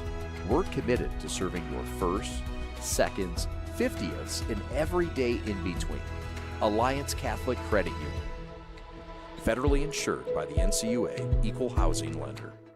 Welcome back to halftime. We're here with the athletic director at Byron Center. And Brady Lake has been the athletic director here for how many years now? 6 years. This is my 6th year. Yeah. 6 impactful years. Look, the enrollment continues to climb. It's a great community. Absolutely. Tell folks like us that are coming to learn about Byron Center and how great it is, what makes it great? Well, obviously it's one of the preferred suburbs to Grand Rapids now, and a lot of other great communities around here, but Byron Center is no different. We're growing. I mean, it just seems like hundreds of houses are being built weekly in Byron Center. Great fan support, outstanding parents, outstanding kids. We're very lucky. So we have a great product coming into us, and we have great coaches, great support from our administration, from our school board. They definitely see the importance of high school athletics, and so, you know, they give us the resources that we need to create a great experience for our young people, and it's a lot of fun. Just 36 square miles, but you really condense a lot within those parameters. Yeah, and you're going to see we're going to condense a lot of people into the small stadium tonight. So the atmosphere here is great. We get great support for all of our athletics. Shout out to our boys soccer team who won the regional last night, and they'll be in the semifinals next week in East Lansing. Nice. Our tennis team won the regional. We're 4th in the state, and so a lot of great things going on in Byron Center Athletics right now. Outstanding. It is a theme game tonight, Bite Cancer, something you've been a part of at this school. It's a neat event, and this community has rallied for another cause. Yeah. Talk about how important and special it is. Well, you know, when I first started, it was kind of about the money. I thought it was about the money, raising money for cancer research. But really what it's about is just supporting our cancer patients, our families and friends who are going through this. You know, everybody's affected by cancer, and this really allows our community to rally around those cancer patients and in their battle, and unfortunately to recognize those who did not make it and did not win their battle with cancer. Special for you tonight as well, because your son will play perhaps his final home game. You'll probably have a home playoff game, but in all theory, it'll be his final home game. What's it been like having, I know you've had another son that's gone through the school, but your son's a senior on this team, a starter, and talk about the experience of the fun of it, maybe the stress of it, and everything that goes with it. Yeah, it's always special when your son plays high school football. I'm just very thankful that he has a chance to play for these coaches and these teammates and for this community. You really couldn't. If you were going to pick one football program to put your son in, Byron Center football would be it. So proud of his work. He's put a lot of work in. He's dedicated. He loves football, loves his coaches, loves his teammates. And so that's the experience you want for your son, right? And it's just been incredible. And it's kind of part of the theme of this team. There's a lot of father, son, player, administrator, or coach combos, and it all has seemed to work very well. We've talked to a lot of folks this week. It takes a special kind to make all that work well. Yeah, I mean, we have an outstanding coaching staff. Mark Cisco, who's been here, 15 years, really, I think one of the best football coaches in the state. He's built one of the best programs in the state. Year in and year out, we're a contender. He's got a staff full of good men who care about kids, and so when all that comes together, high school football can be a beautiful thing. You guys are in line football-wise for perhaps the best year in school history. Everybody kind of sensing that this is a special season? Yeah, for sure. I mean, we have some special players who make big plays, but there's also a lot of good role players who just get the job done up front. And so it's certainly one of the best teams I think we've had. We've had a lot of great ones. I would never say this is the best team because we've seen a lot of outstanding football players and a lot of outstanding teams come through here the last few years. But we think we have a shot. There's some outstanding teams in the area. And, you know, you go in the playoffs, you could be one and done. There's so many good quality teams around here. But we certainly sense that this team's special, and hopefully they have a chance to make a deep run. Lastly, we've talked about some of your champions of the fall season. I know you've got a very good basketball team and other winter sports and spring sports for folks to look forward to. Go ahead and brag and tell us what you got coming. Yeah, I mean, our boys basketball team has a lot of returning starters. They should be outstanding. You know, our wrestling program seems to win the district championship every year. They just kind of reload. Our girls basketball program, I think, has won 4 or 5 conference championships in a row. Our competitive cheer is on the rise. We've always had outstanding bowling teams. Our boys swim won the conference for the first time last year in a long time, and so I'm hoping I'm not forgetting anybody there. But That's a just, lot. Yeah, I mean, we just, again, when you have good kids and outstanding coaches and the support from the administration, we have an outstanding strength and conditioning coach. Shout out to Joe Shermonte, who's our Bulldog Power teacher and coach. A lot of what you're going to see out here tonight is kids who have been in the weight room for 6 years solid. We try to get every athlete in the weight room. We think it's a necessity for them to stay safe, stay healthy, and then maximize their performance. So, yeah, I'm super excited. I mean, Byron Center is a great place to be an athletic director, and just super thankful that this is where I landed. We're thankful you brought us here. Thanks for being here. This should be fun. Yeah, thanks for letting us be a part of it tonight, and we hope for much more fun down the road. Yeah, you bet. Thanks, All Chad. right, there he is. That's Brady Lake, the athletic director here at Byron Center. As we're at halftime, more fun continuing on the Preps Friday night primetime matchup. Byron Center and the Morris Football Club. More coming up right after this. Hi, I'm Nick DePonio, and this is HVAC.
In today's ever-changing mortgage lending world, the importance of true professionals has never been greater. At Success Mortgage Partners, we want you to have the experience of a lifetime. Founded and owned by Catholic League alumni, our family-centered business keeps your interest at heart as we help you navigate this turbulent market with ease. If you or a family member has a mortgage need, please call me, Owen Lee, at 734-822-9792. Discover Maple Hill Golf, your ultimate destination for all things golf. Whether you're a beginner or a seasoned pro, we offer the latest in golf gear, from bags and clubs to apparel and accessories. Hurry into Maple Hill Golf for the most no-brainer deal ever. Get 8 items valued over $220 for just $39.99 while supplies last. Visit maplehillgolf.com to explore our full range of products. Maple Hill Golf, everything golf for less. The store is set up. He's got the order, and he's off. It's a full court press. These brands are knocking it out of the park. This, my friends, is the speed we've come to expect from this team. Just look at the precision of that move. And it's out of here.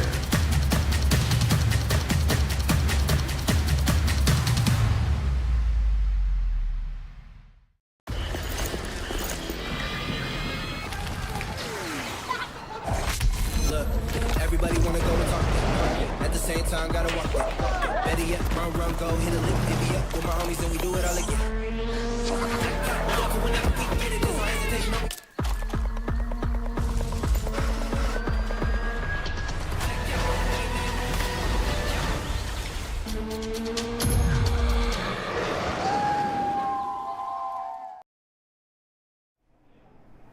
What makes people stand in this line like this for 3 hours?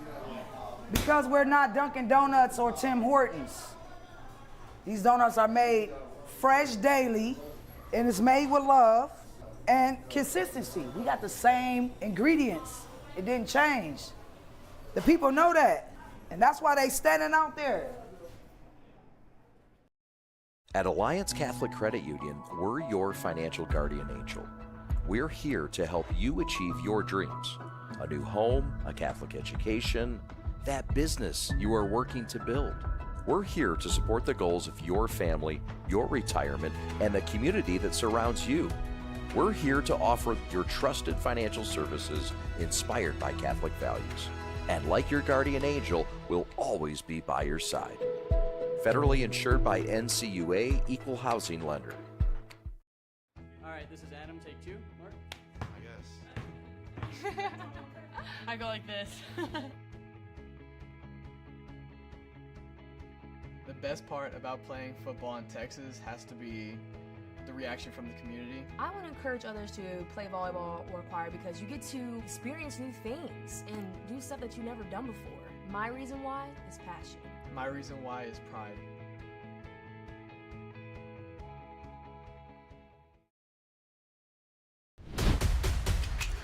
Lowering the shoulder.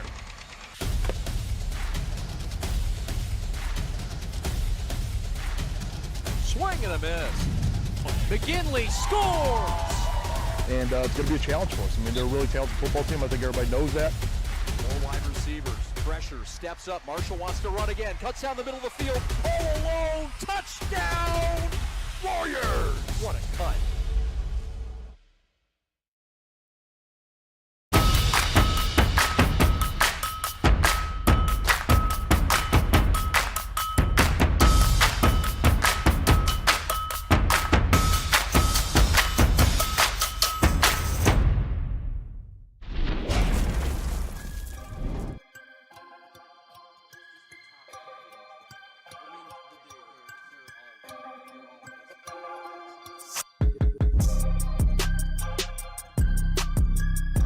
Chad and Stick back with you from Byron Center. Some highlights from the first half, Stick. Yeah, Byron Center, I mean, pretty much taking control of this game right from the jump. They had a little rough start on offense. We were supposed to go 3 and out, but faked the punt, got up on the board 7-0, and they just kind of piled it in from there. The Payne brothers doing some work, but you saw Morris get on the scoreboard. A nice quarterback keeper there around the edge for number 12. That is Brady Varner. He was able to get in the end zone, but this guy all game long with the flex into the camera, Tungate, has been under control. He's been seeing the entire field. There you get an onside kick to get the ball back, and it was just a relentless first half for Byron Center. I mean, the completions, I believe he only had 2 completions in the entire first half. Yeah, 8 of 10 for 1 touchdown, 154 yards, the longest going for 59. And as you see, another one of those Payne boys getting into the end zone. Morris had a chance to get back into the game, but an interception by Mr. Lake, who's catching the ball on both sides of the field. And that led to, what else? Another Payne touchdown. And that leaves us 35-7 with about 2 minutes before we start the second half. While we've got a moment, let's go down to the field. Alan Thorson is standing by with Kennedy Broadwell. Yeah, Coach, a bit to clean up there. Can you give us a little insight of what you talked about in the locker room? we got to play better right now. We're turning the ball over too many times, special teams mistakes. And obviously we knew we were playing a really good team coming here. So, I mean, we didn't expect anything different than that. But we're not doing our part. We're not playing really good football right now. So we got to have a better second half for sure. Byron Center let us know this week they really were focused on how quickly you guys get set up on offense. Do you think slowing that down will be something that we'll see this half? No, I mean we like the tempo of the ball. I just think we've got to give ourselves the ball. Right now they've had the ball the majority of the time on offense, and we haven't really given ourselves too many opportunities to score. So that's the goal this half is to obviously try to score more points. Awesome. Well, thank you. I appreciate it. Good luck this half. All right, thank you. Thank you. All right, back up to the booth, guys. Just some quick stats from the first half. 8 of 10 was Landon Tungate for 154 yards and a touchdown. Landon Tungate on the ground, also the leader. 66 yards on 11 attempts, 2 touchdowns on the ground, 3 touchdowns overall for Tungate. Kellen Payne on the ground, 5 rushes for 43 yards and a touchdown. And Cam Payne, his brother, 7 carries, 34 yards and a touchdown for the Byron Center Bulldogs. And on the other side, you've got Zveris, who was the top ground gainer for Morris, 50 yards in the first half. The band doing their thing. It's a complete act here on Bite Cancer Stick.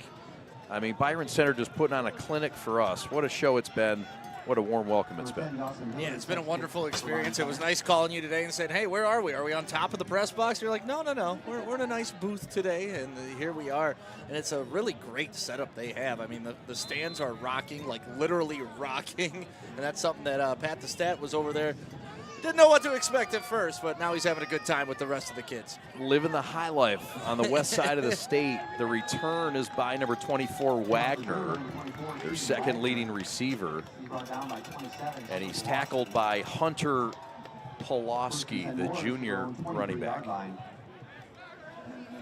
35-7, Byron Center in control stick. If you're Morris right now, we heard from Alan Thorson. He said tempo is something we're going to continue. We don't change that. But what do they need to change? They need to change big play opportunities. They had a couple on that one drive, but then they decided to go away from what was working once they got close to the end zone. But they need a big play. They need momentum change. They need turnovers. They need a lot, but they're capable of it. Handoff is Griffin Zveris. He's been the top ground gainer. Zveris on the night has 50 yards on 12 carries. He's only got a few yards here on first down. We'll see how tempo-y they are to start this second half. 3 wide receivers set. The call from the sidelines by the head coach, Alan Thorson.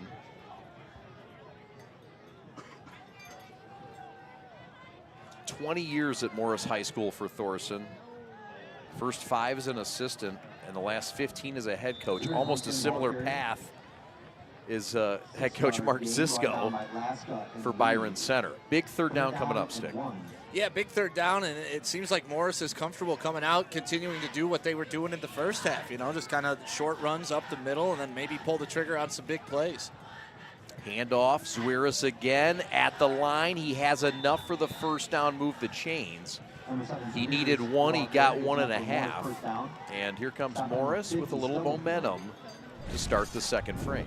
You know what? They come out, they run 3 plays, they pick up a first down, and they keep the chains rolling. They talked about time of possession in that game earlier in the first half and how Morris pretty much had none of it. So I guess that's part of it, is to stop Byron Center from scoring, just keep them off the field. Yep, they get behind the big center, Dakota Goff there. Play action pass. Varner looking left flat, got a man caught, has some room outside the numbers, has a first down up to the 49-yard line. Did they give it to him? They did. Move the chains, and the toss was to number 19. That's Logan Sparrow, the tight end. Yeah, he was lined up in the backfield in the tight end position, just came across the entire front of that offensive line, and a nice drop-down pass for an easy first down. Varner rides the running back, and the hot hand still on his feet across the 50 down to the 48-yard line. So another ground gush coming by way of Griffin Zveris, the senior at a stout 5'10", 215, before Matthew Orange got him. Yeah, Matthew Orange had a shot at him as long as number 23, Will Baum, in the backfield, but they kind of whiffed. Tackle for a loss turned into a gain. He had him. Left side out route, bobbled and dropped. That's a ball you gotta catch. Tough luck drop there for Ethan Mumbrew, who got offered this past week by the Redbirds of Illinois State. Yeah, that's not one that he'll tell you that he should have that every single time. But a nice rollout, you buy in some extra time, and a pretty good pass. That's got to be a completion to stay on your down and distance. Yep. Clock does stop and freezes at just under 10 to go. Varner feeling some confidence. He's got Caden Curran as top back, who's been on the bench most of the night, displaced by Zveris, who's outshined him. There's no safety deep.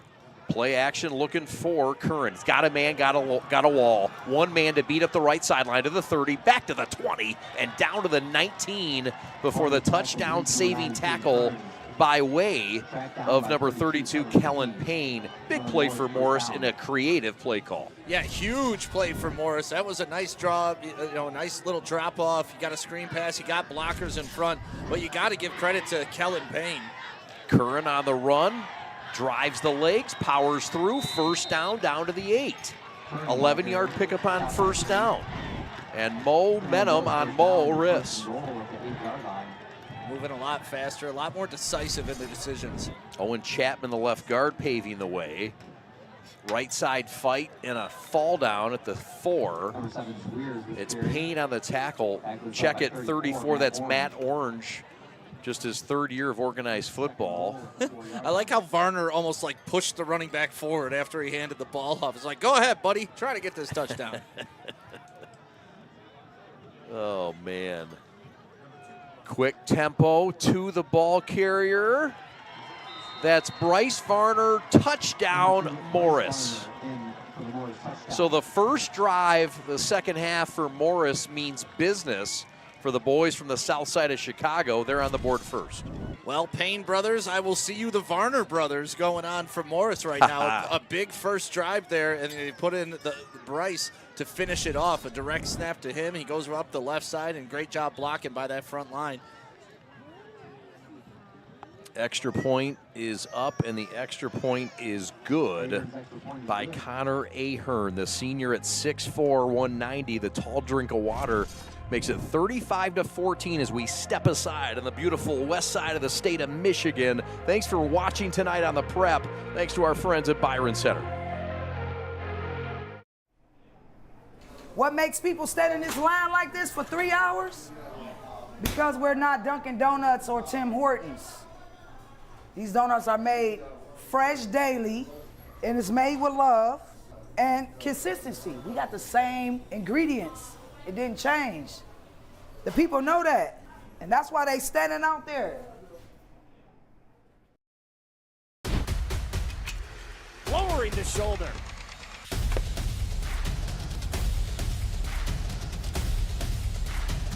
Swing and a miss. McGinley scores! So a dominating drive, and now an onside kick by Morris, who has it at the 45. One good trick deserves another, and momentum is for Morris still. And that's the type of things we were talking about, Chad. Look at that sideline now. Look at the fans now compared to what they were in that first half. And all you need is something to believe in. It's a 21-point ball game. You have an entire second half. That ball went 10 yards. Number 38 able to track it down. That is Hayden Hutchcraft. Big, huge play.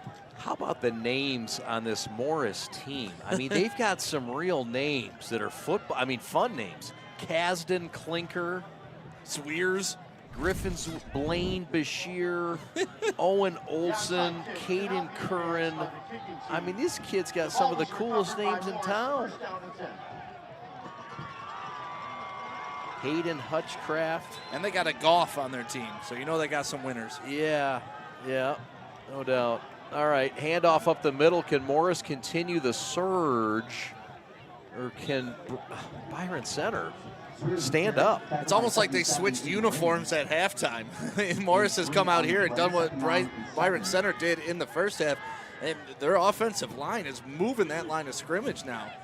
The offensive line making some money up front right now. You're right. There's a wheel route, seam route, caught. 10-5. They'll never get him. Touchdown, Morris. Jack Wheeler's in the end zone. Touchdown. It's Wheeler's 6th touchdown catch of the year. And it's a 43-yard pitch and catch for Morris, who's cut it to 2 scores. And what a beautiful route. He started on the outside, then he kind of switched up the wide receivers, and you know what? The defense did not switch with it, and all of a sudden, number 27, Jack Wheeler, wide open down the seam. So, 2 quick answers, and Morris not ready to head back to Illinois just yet. They're going to stick around for a minute. We're going to step aside for a minute. 3:26 to go. Another look as we step out of the West Side's finest in Byron Center. Discover Maple Hill Golf, your ultimate destination for all things golf. Whether you're a beginner or a seasoned pro, we offer the latest in golf gear, from bags and clubs to apparel and accessories. Hurry into Maple Hill Golf for the most no-brainer deal ever. Get 8 items valued over $220 for just $39.99 while supplies last. Visit maplehillgolf.com to explore our full range of products. Maple Hill Golf. Everything golf for less. Lowering the shoulder.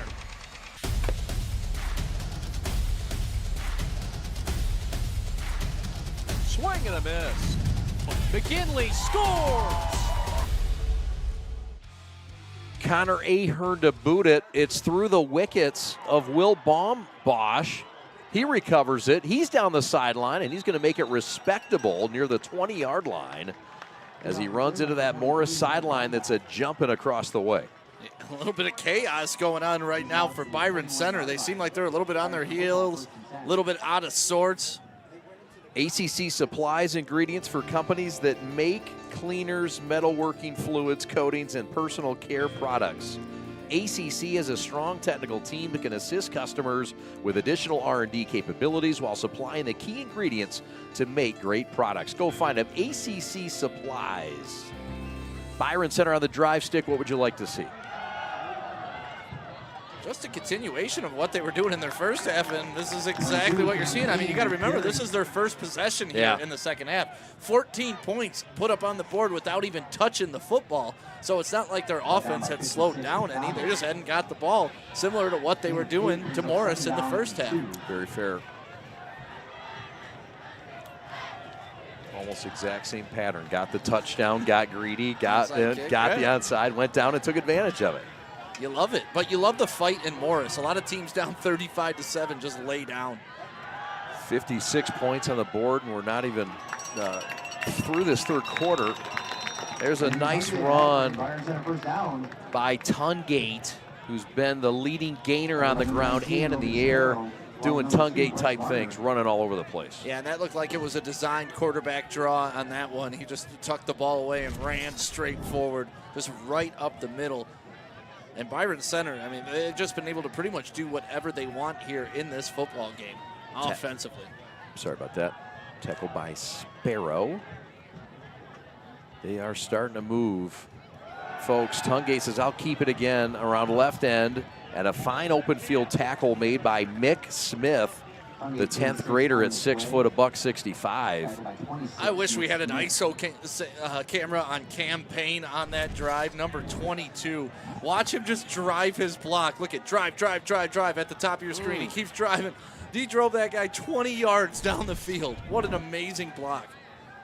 Really was. Finishing. Play action pass. No, he gave it to him. And that's a hit that could be considered late. It is. Payne took the handoff and he got popped after it. I don't think it was intentionally dirty. He just couldn't stop his momentum stick. Yeah, you hate to see that type of penalty because he turns the corner. He doesn't know that Cam Payne was down. Right. Just kind of delivers it. Palms in the air. Apologizing to the teammates. Like, guys, I promise. I didn't see him when I came across the corner. That's Chase Bashert, not to be confused with Blaine Bashir. Noted. Don't you dare do it. Inadvertent whistle somewhere in the stands. Boy, is it dark? Is it like theater lighting here? It seems really dark in the stands and really bright on the field. Feels like the Forum in LA in '85. I digress. On the march, right to left, Byron Center looking for more. Tungate landed on the move, and he's down to the 36-yard line. Give it a gain of about 4 or 5. It'll set up second and mid. Yeah, Logan Sparrow, though, with a nice open field tackle on Tungate, because as we know, he's pretty elusive. But number 19 for Morris, he's able to track him down here. Look, if he beats Sparrow on this, he can run long distance. Able to get his ankles and get him down. On the ground tonight, Tungate nearing that 100-yard mark. He's got 14 carries for 89 yards and 2 touchdowns. He'll call his own number again, stay on his feet, swipe a tackle, get away from another one, and fight forward to the 26-yard line. Another first down. Tungate now has his hundo. He's thrown for 100. He's passed for 100. I mean, what more can you say? We talked about a balanced offense in the first half, and if your quarterback's throwing for 100 and running for 100, that's pretty balanced. You just see him breaking tackles. It's tough to bring that young man down. It takes 2, 3, 4 guys. Coach Mark Cisco saying he loves the weight room now. He loves the weight room. Strong kid. Again, not a big kid, but very athletic, very quick, very savvy, and strong. Smart. Got it. Jet sweep, left side. Lee and Morris had this thing sniffed out properly. It's Sparrow again. And Logan's got him for a loss all the way back to the 26-yard line. Call it a gain of nil. Yeah, good job by Logan Sparrow on that, and Mick Smith just stretching that out so he couldn't get to the outside. Just great pursuit. But, you know, now if you're Byron Center, are you going to use that pursuit against him? You know, maybe now throw a reverse in there. You see how hard they're going when you're trying to get to the edge. Look at you, Ben Johnson Jr. Oh, I wish. I could see you being an OC. That would be fun. You've got the creative mind for it. That's the thing. You just got to have fun with it, right? I think so. There's pressure involved, I think, at some level. Yeah. Play action, no. It's a handoff, and it's Payne. It's the younger Payne. It's Cam Payne, the sophomore. And he's got a healthy gain. It's going to set up 3rd and mid from the 21-yard line. Just another fine design play. And how about the block out there by number 63? What a fabulous block by Ben Kitchen. Met his daddy at halftime. And a little bit of jawing going on between Morris and Byron Center. Like, this has become a real game here in the second half. Yeah, sure is. It's tightened things up. 2 scores to start the second half. Inside handoff, that's a counter buck, and that's down to the 18-yard line. That's going to be shy of the first down. It's going to be 4th and 1.5 with 3:38 to go. It's like they're keeping the offense on the field, going for it on 4th down here. And, I mean, this is huge for Morris. If you're able to get a stop and then get another touchdown to score 21 unanswered. 4th and 2 from the left hash, and not yet. It's a timeout on the play. And I don't know who called it, but they called the timeout. We'll step aside. Morris called it. Thank you, sir. Yep. 3:22 to go from the beautiful west side of the state in a suburban town called Byron Center. We're the Prep. Thanks for having us.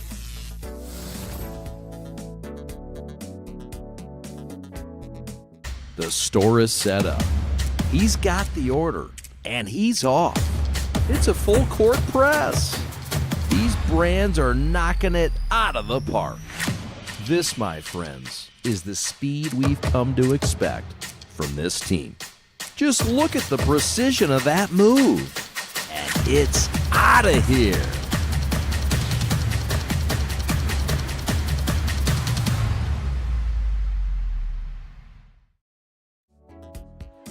The Division II rankings according to the AP poll. There's a lot of polls. Mick McCabe's polls, Dave Garicki's, a lot of them, and I respect them all. MLive. We have our own rankings, but these is the AP. And there you see it, Byron Center, number 4, actually tied for number 3 in the AP with Warren De La Salle. And Morris says, they get a stop on 4th down.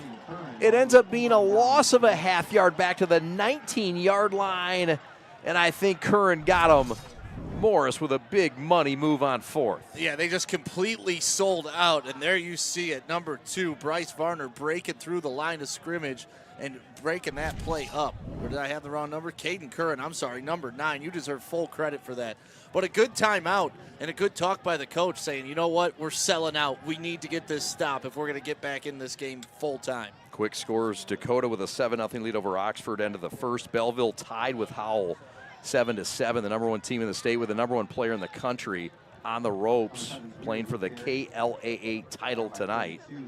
I think it's in Belleville, yeah. Gain of 2 there. This is a big, big drive for Byron Center defensively, Stick. Yeah, for Byron Center defensively and for Morris offensively to get back on track with this high tempo. Varner looking left, has time, throws it, out route, caught. Good footwork on the side. That's Jack Wheeler. Wheeler's had a big year, 20 catches for 500 yards, and he had a touchdown earlier tonight, his 6th of the year. Yeah, you want that throw just a little bit more inside so he can turn up the field and run after that. As you can see, he was close to a first down, but didn't quite get it. Tempo in play, first down is gained. Move the chains to the 31. On the carry, once again, was Griffin Zveris, their number 1 rusher tonight with 84 yards on 20 carries. And Ryan Shear has been out there blocking for Morris. My goodness, he put somebody on their rear. Yeah, he did. That was a pancake special. Oh, look at this drive. Morris says enough. We've had the pain brought to us. We're going to bring the pain. And that's Curran churn out yards. And he's got Morris near midfield. And that sideline is jumping for Morris. They went from just kind of moping around in that first half to now they are all in the game. Payne with a tackle, but not before a big gain. It is 2nd down and 1.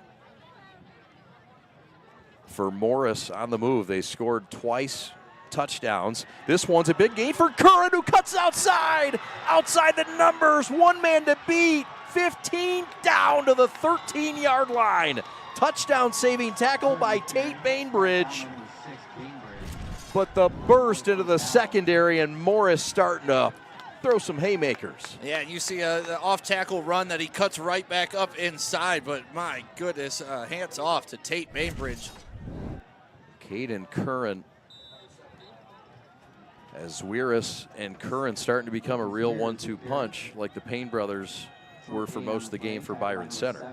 Yeah, you get the feeling that Byron Center needs to hang on to this game. I mean, but there's still an entire 4th quarter to play. This game was 35-7. We were thinking running clock is coming.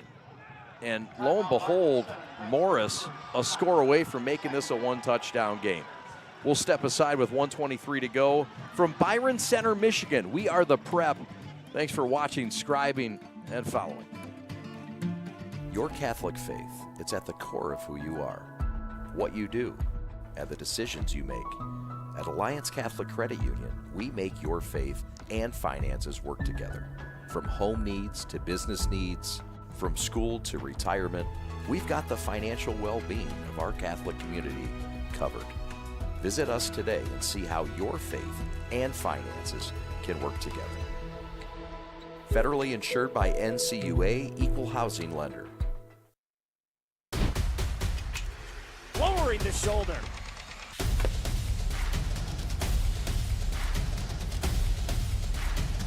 Swing and a miss. McKinley scores!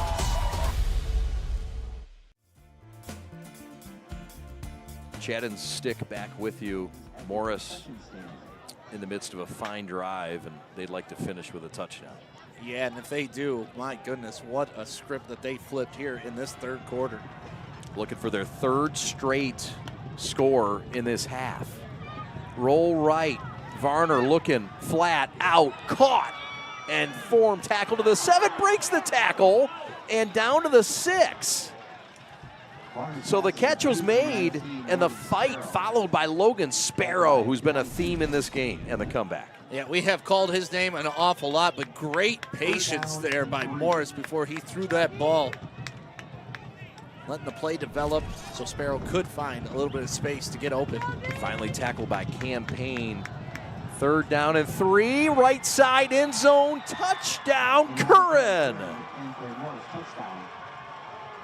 And Morris is an extra point away from making this a 1-touchdown game as they were on the verge of getting running clock coming at them. I mean, 3 possessions, 3 straight touchdowns here in the 3rd quarter. 3s are wild on the west side of the state. And number 9, 3 plus 3 plus 3. Yep, that equals 9. There goes Curran into the end zone. Double C's Caden Curran, extra point up and good. 35-28. And we'll stay 11 to go in this 3rd quarter. Never any 3rd quarter. We're going to go down on the sidelines to Kennedy Broadwell, who's standing by with a very special guest that fits the theme of this night. Kennedy? Yeah, absolutely. I'm alongside Scott Hill, board member of Bite Cancer. Scott, can you tell me what this organization means to this community? Thanks so much. We love this organization because it's brought us together. Really, we do 3 special things. It's about community building. Nights like tonight showcase that. When it was founded in October of 2016 by Zeke and Angie Cisco, it was an opportunity when people were separated and bring us together to help those who are actively battling cancer. And so right now we're working on scholarships for students who are graduating, and we're providing benefits, gift cards, and other support for families that are actively battling and have been doing that for the last 8 years. The motto is one community, one family. Can you talk me through that and what that means here in Byron Center? Sure. Appreciate the question. You know, when families come together in a cancer battle, it's so difficult for them. And oftentimes they don't realize right away that it takes that full community of support to bring them through that journey that they have. Many people know that people they've lost through their cancer journeys, and when they make it through, just feeling that love throughout the community is something that feels really special to us and really felt special to Zeke and Angie when they formed the organization. Well, thank you. We appreciate your time. We can see what it means here to the community with all of the kids and the jerseys and everything, so we really appreciate it. It's really beautiful. I'll send it back up to you guys in the booth. Thank you very much, Kennedy. And thank you, Scott Hill, for bringing us out here to help announce what this special evening means in fighting cancer. I know something you care a lot about. Yeah, he nailed it. I mean, I watched my dad battle it for 8 months before he eventually lost his battle, and it is a community battle. It is a family thing, and you don't really realize what you're going through when you're going through until it's over. So to have that support in the community, I couldn't imagine having that at that time, so it's a beautiful thing. It's a false start. It's going to set Byron Center back. I mean, all the momentum is on Morris's side right now. What do you do if you're Byron Center to try to get it back? I mean, really just convert. I mean, it's no time to panic. Byron Center's looked great on offense. I think they've only had one drive where they've been stopped. Unfortunately for them, that was the last drive. Yeah. But they still moved the ball. It's not like it was a 3 and out. Right. So just continue what you're doing. There's no time to panic. They have not punted yet tonight. And the one time they did, they faked it and got the first down and would score on that drive. That was their opening. Rolling left, Tungate going to tuck it himself, going to take it himself, and he's going to have just about a yard gain. Morris starting to feel themselves, and they force a 3rd and long here, something this offense isn't really suited for. Well, and that's what they've done well here in the second half for Morris. They have definitely pursued the quarterback a lot quicker and a lot faster than they did, because in the first half, that would be an 8-yard run. But now here we are, end of the third quarter, 35-28. Did not have that coming out of halftime. No, sir. We'll take a timeout. We'll put 4 fingers in the air. A cool air down to 53 degrees, the breeze kicking. And it sets it up for a really nice fourth quarter finish. Don't miss it. Come on back, won't you? We're the Prep. Thanks for hanging. In today's ever-changing mortgage lending world, the importance of true professionals has never been greater. At Success Mortgage Partners, we want you to have the experience of a lifetime. Founded and owned by Catholic League alumni, our family-centered business keeps your interest at heart as we help you navigate this turbulent market with ease. If you or a family member has a mortgage need, please call me, Owen Lee, at 734-822-9792.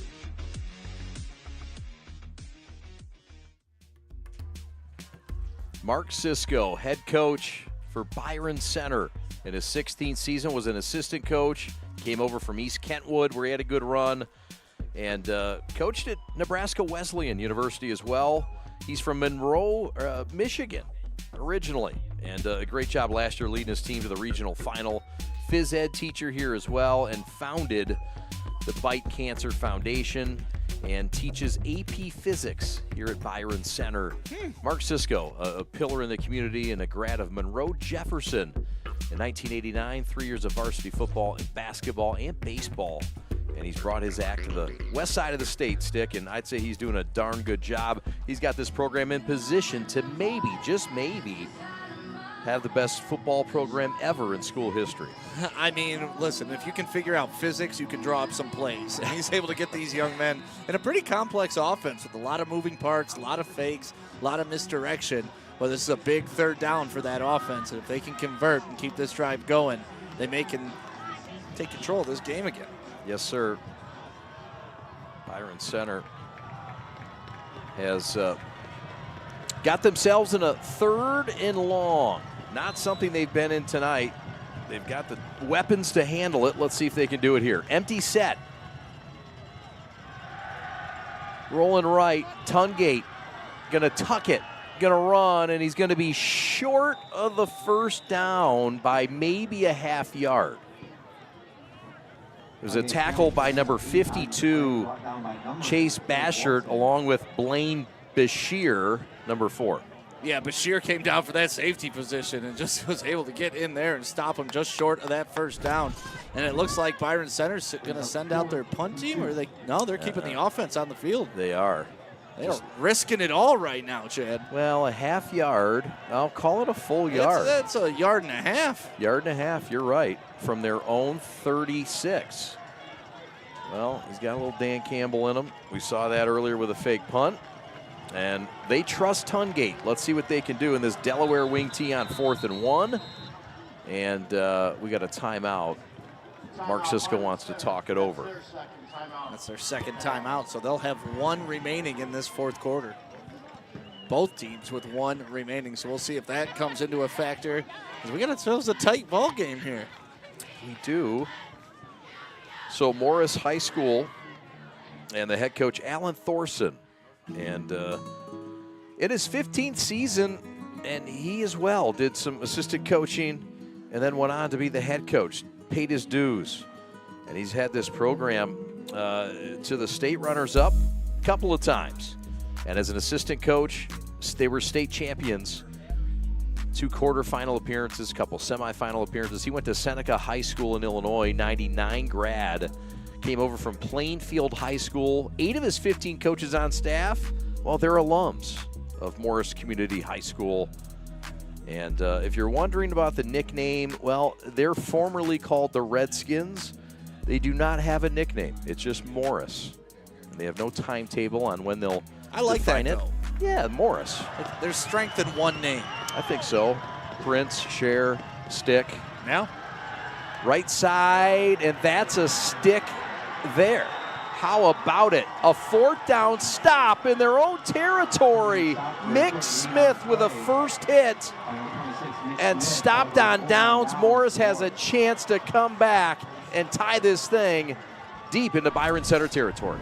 Yeah, and Morris is doing everything they need to do to get in this game, and there you see Mick with the hit and taking him down in the backfield, and what a huge momentum play, and all the big plays have been going Morris's way. The onside kick, anything like that, a big 4th down stop, and we'll see if this tempo offense can get going and have ourselves a tie ball game. Byron Center's been in some tight games this year. In fact, they were in one last week, a 3-point win over Muskegon. There's a stuff after about a yard gain, and when's the whistle gonna blow? My goodness. Tackle finally whistled down by Nolan Stubblefield, the fine defensive tackle. Well, there's one thing, the officials are letting them play, giving them plenty of time. Zwiers is a strong kid, so tough to bring down. 1 yard for Zwiers. But yeah, his bullish ability, a squatty, athletic kid. 2 to the right, 1 to the left. Play action. Varner wants to go and is knocked out of his hands from behind. Is it a fumble? No, it's an incomplete pass. Oh. And we'll get the benefit of an instant replay, and so will you, but the officials will not. Well, with how far that ball went forward, obviously his hand pushed it, but was it coming out before he did? And that I would call a fumble. I wouldn't. You wouldn't? No. You wouldn't call that a fumble? His ball was on. His hand was on the side of the ball. Hand was moving forward. I don't know. We're gonna have to get another slow motion look at that. We got camera 3 down there. Yep. We'll get that. As you can tell, the stands are shaking. 3rd and 9, and what might be 4-down territory for Morris. If nothing else, in real time. No, it's impossible it's for tough the officials Yeah. to be fair with the No, officials. we're lucky. Yeah. And if we're debating, obviously. Right. Varner out route, caught near the first down marker. He'll be short by a half yard, but it's going to be 4th and a yard or a half. How many scenarios like this can we see in a row in this quarter? I mean, I got to love it. And you got to give a lot of credit to Morris on the road, away from home, down 35-7. And you come back to make it an exciting ball game. Now a huge 4th down.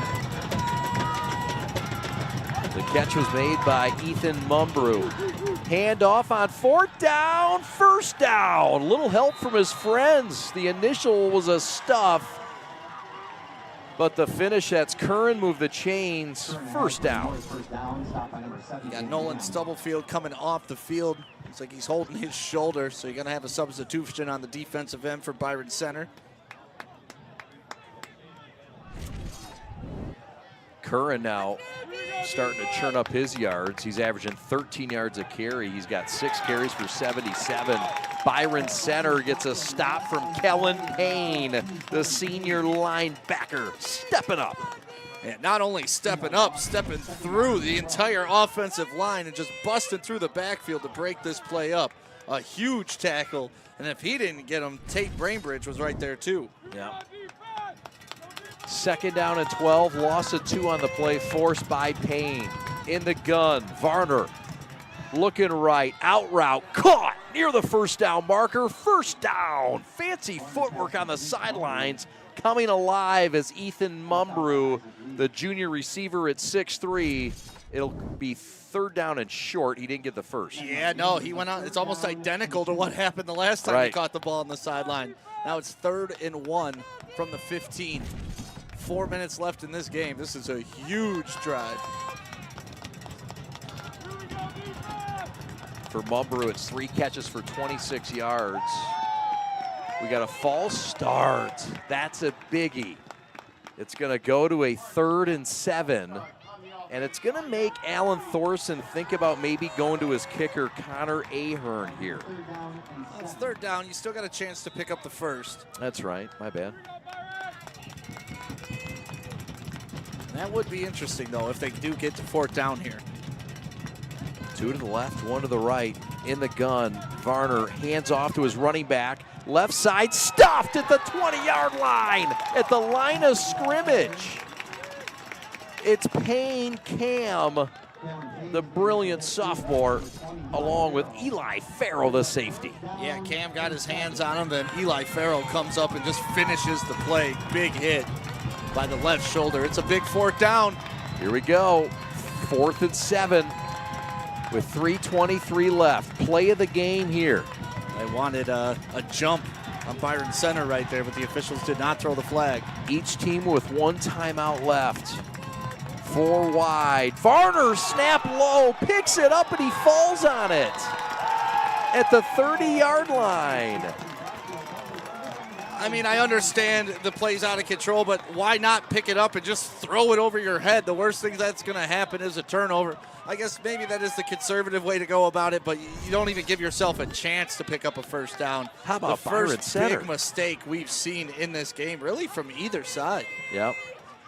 The Byron Center defense stands up in 4-down territory.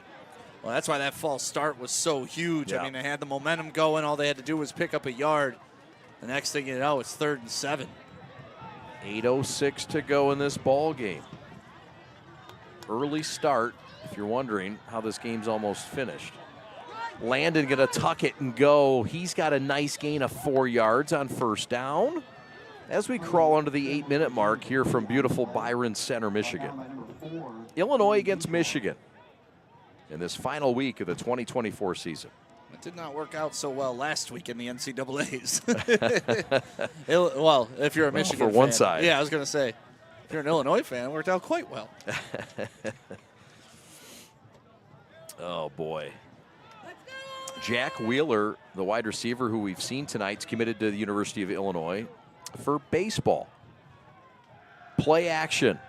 Looking left. Stepping up. Tungate's going to keep it, and he's going to fight forward for about 3.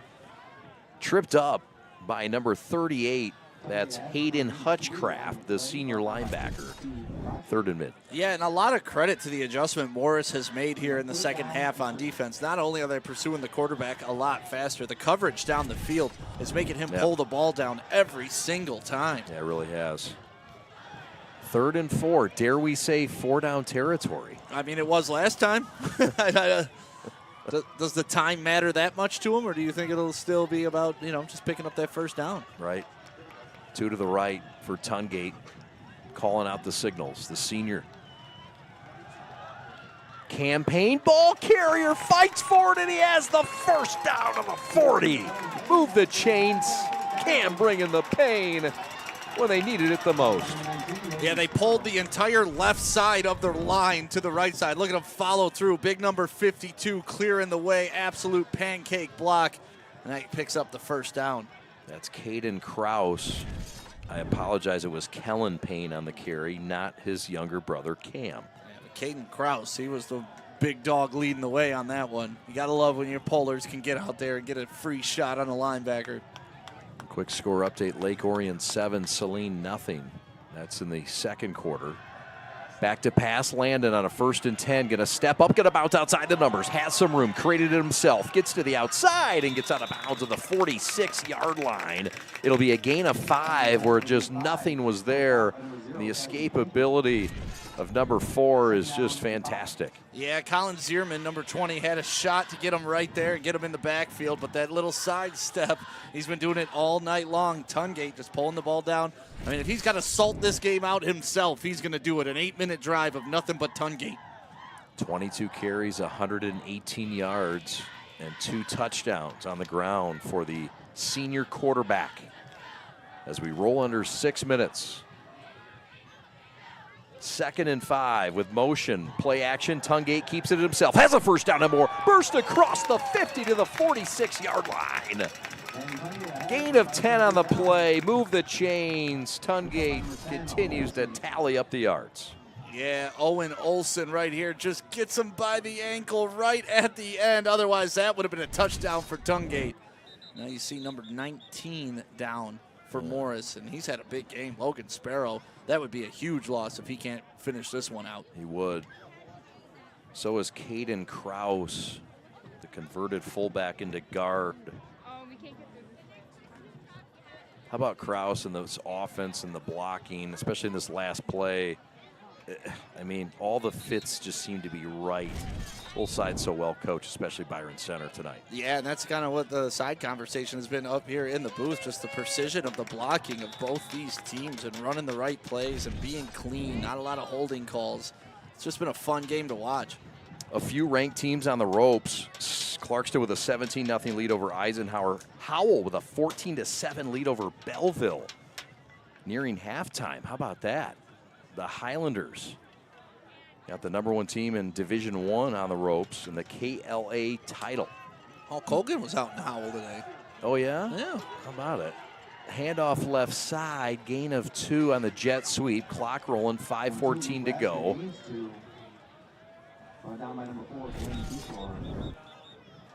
The carry by number 2, that's Luke Laska. And I think he's down. He is down. I don't know if it looks like a cramp the way he's holding up that leg. Yeah, he's just getting stretched out. Nice little cramp.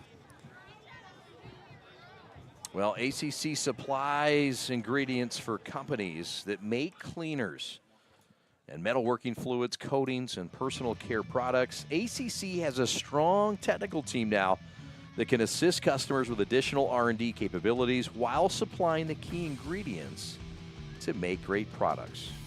Find our friends at ACC, and we thank Craig Tungate and Advanced Chemical Concepts.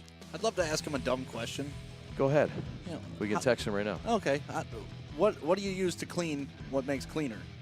Okay. Because it's already clean, right? Right. Presumably. A bunch of chemicals. There you go. Yeah. That's it. You don't even need to talk That's to it. him.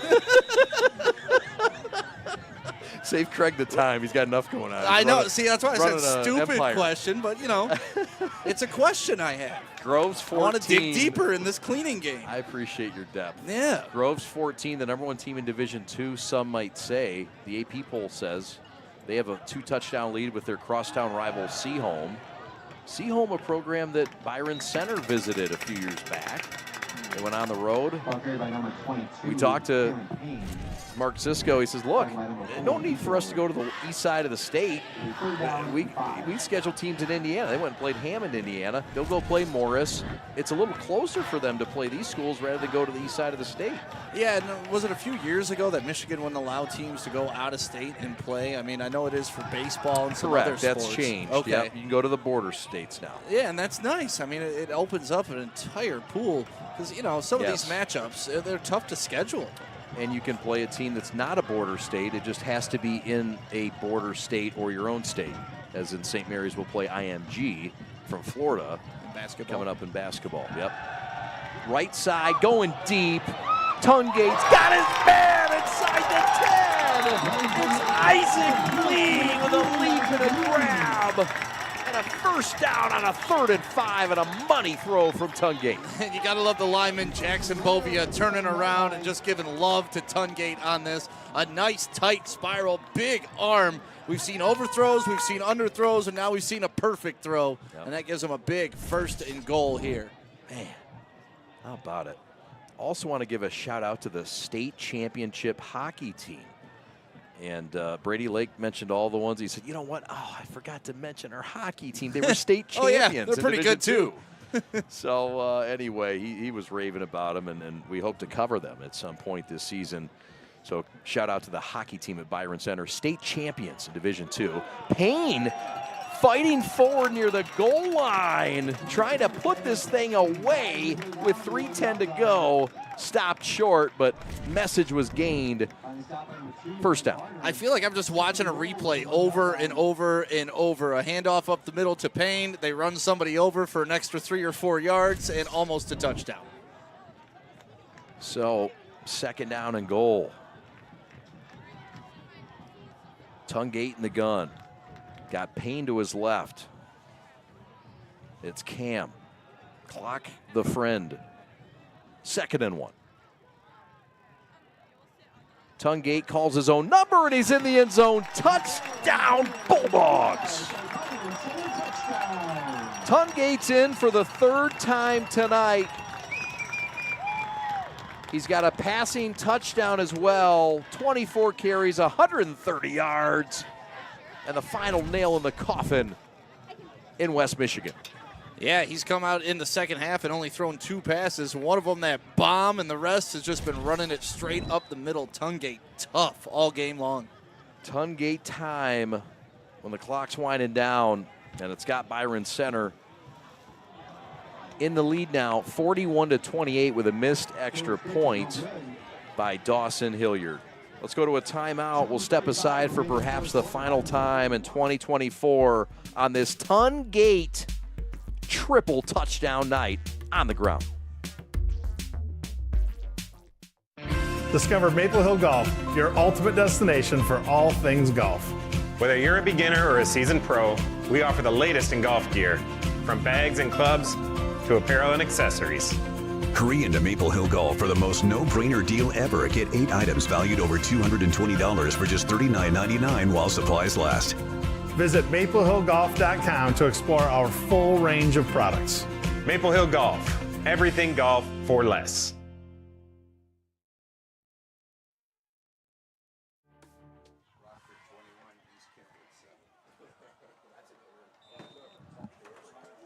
Chad and Stick back with you. 2:35 to go. Alex Westfall, your executive producer. Glad you're with us. Returned by Morris. Happy birthday to Alex Westfall. 27 years young on Monday. You guys all missed his birthday. And you know what? I did not. I texted Mr. Westfall. Oh, you did? Mm-hmm. Oh, wow. You got to show off like that and show me up? Listen, you know, a lot of people just like, oh, it's Facebook. I'll just, it reminds me, I'll just put it on their wall. No. I'm texting the man. No, it's very nice. And I called him beautiful. Well, that's very thoughtful of you. Well, he's a beautiful man. Yeah, he is, inside and out. Mhm. Now, we're going to take him, though, tonight to Byron Center's finest. And I don't know what it is yet, but we're going to celebrate Alex tonight. It's not too late. It's his birthday week. That guy's house sitting there watching the pool. Well, we could go over there. I'm down with that. Cook some steaks, drink some beverages. Forced out of bounds at the 29-yard line. And Morris with their last pitch. It's been a gutsy comeback, but Byron Center said, this is our turf, and they bit back. Yeah, and now that they're in a position where you know they're throwing, Byron Center doing the smart thing, ratcheting up the defensive pressure. Varner right side, picked off, left side, outside the numbers, and pushed out of bounds. Alex Waubin, the senior safety. And that should do her. With 2:15 to go, an interception by this defense, their third of the night. Yeah, that's what I was just looking for on this stat sheet. I felt like they had two earlier, and there you go, their third of the night. And it is tough to win any ball game when you're turning the ball over 3 times, especially against a talented team like Byron Center. You get a nice look at it. You kind of just, you know what, I'm just going to take the easy way out of this, step out of bounds. I got my pick. No sense in getting hurt.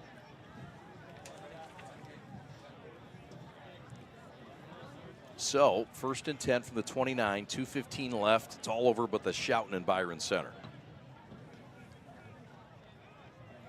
Hand off to a Payne.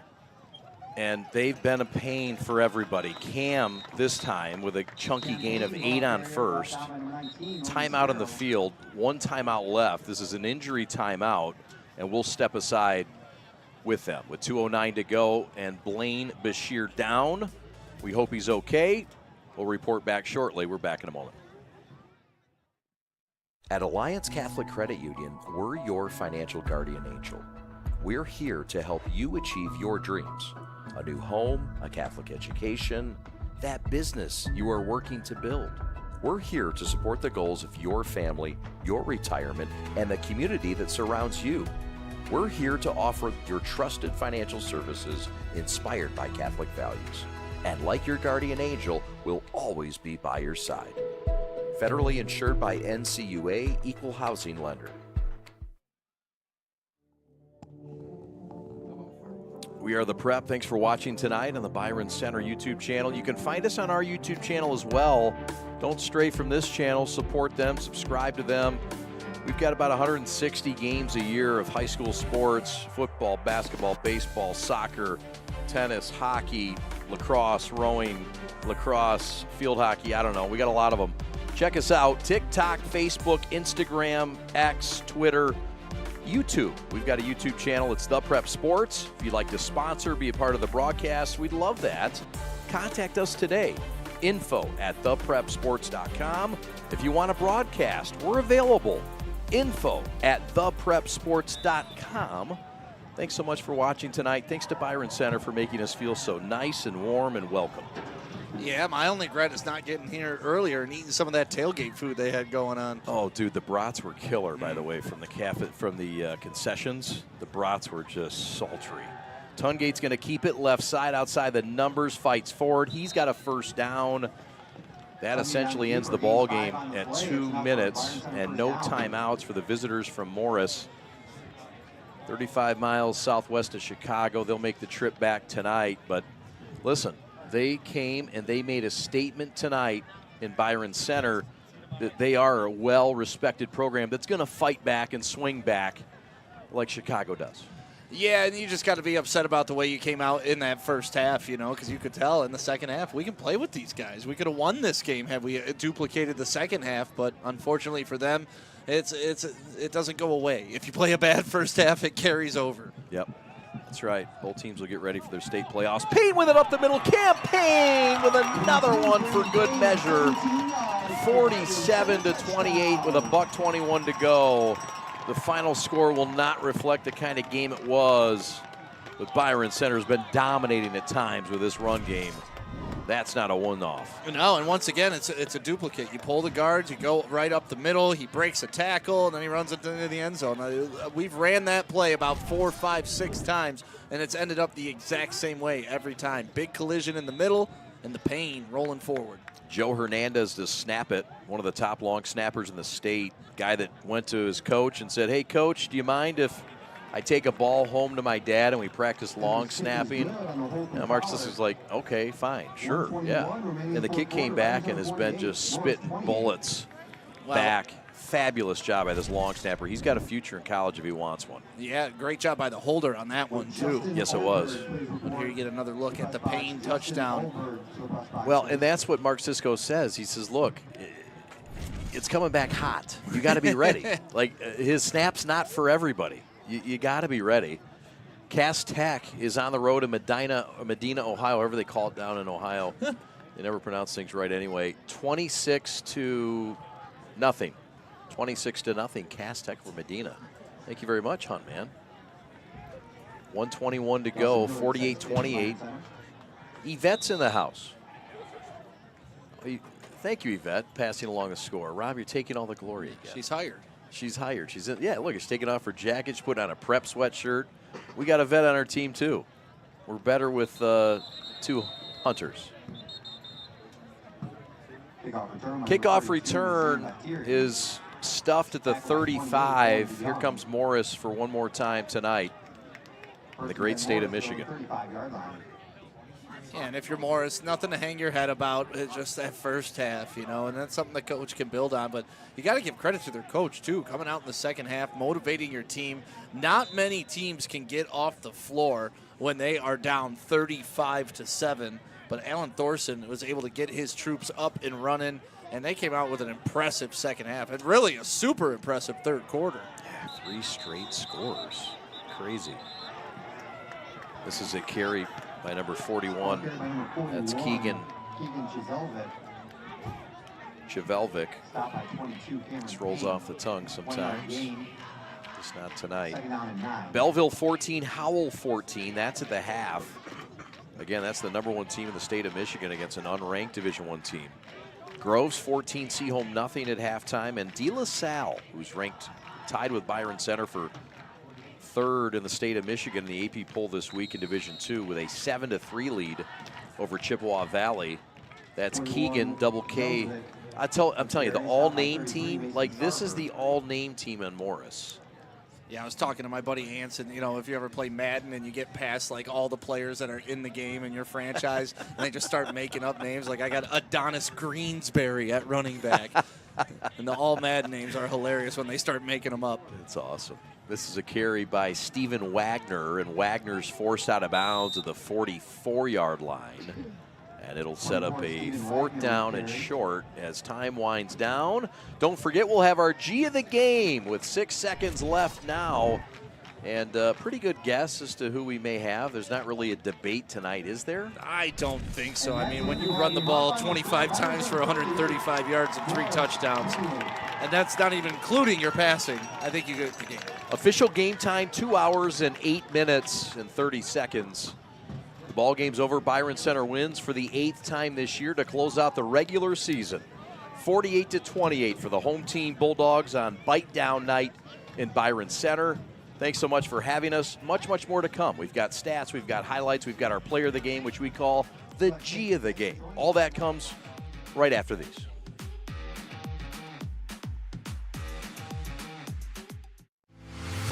Hi, I'm Nick DePonio, and this is HVAC.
In today's ever-changing mortgage lending world, the importance of true professionals has never been greater. At Success Mortgage Partners, we want you to have the experience of a lifetime. Founded and owned by Catholic League alumni, our family-centered business keeps your interest at heart as we help you navigate this turbulent market with ease. If you or a family member has a mortgage need, please call me, Owen Lee, at 734-822-9792. The store is set up. He's got the order, and he's off. It's a full court press. These brands are knocking it out of the park. This, my friends, is the speed we've come to expect from this team. Just look at the precision of that move. And it's out of here.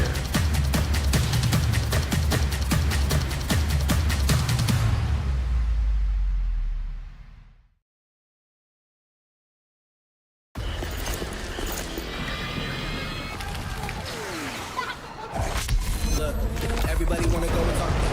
At the same time, gotta walk. Better yet, run, go, hit a lick, divvy up with my homies, and we do it all again.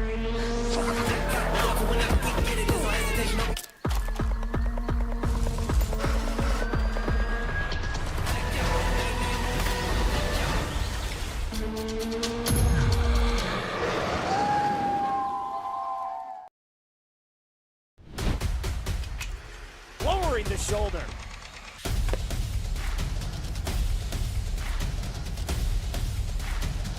Swing and a miss. McKinley scores! And it's going to be a challenge for us. I mean, they're a really talented football team. I think everybody knows that. Four wide receivers. Pressure. Steps up. Marshall wants to run again. Cuts down the middle of the field. All alone. Touchdown! Warriors! What a cut.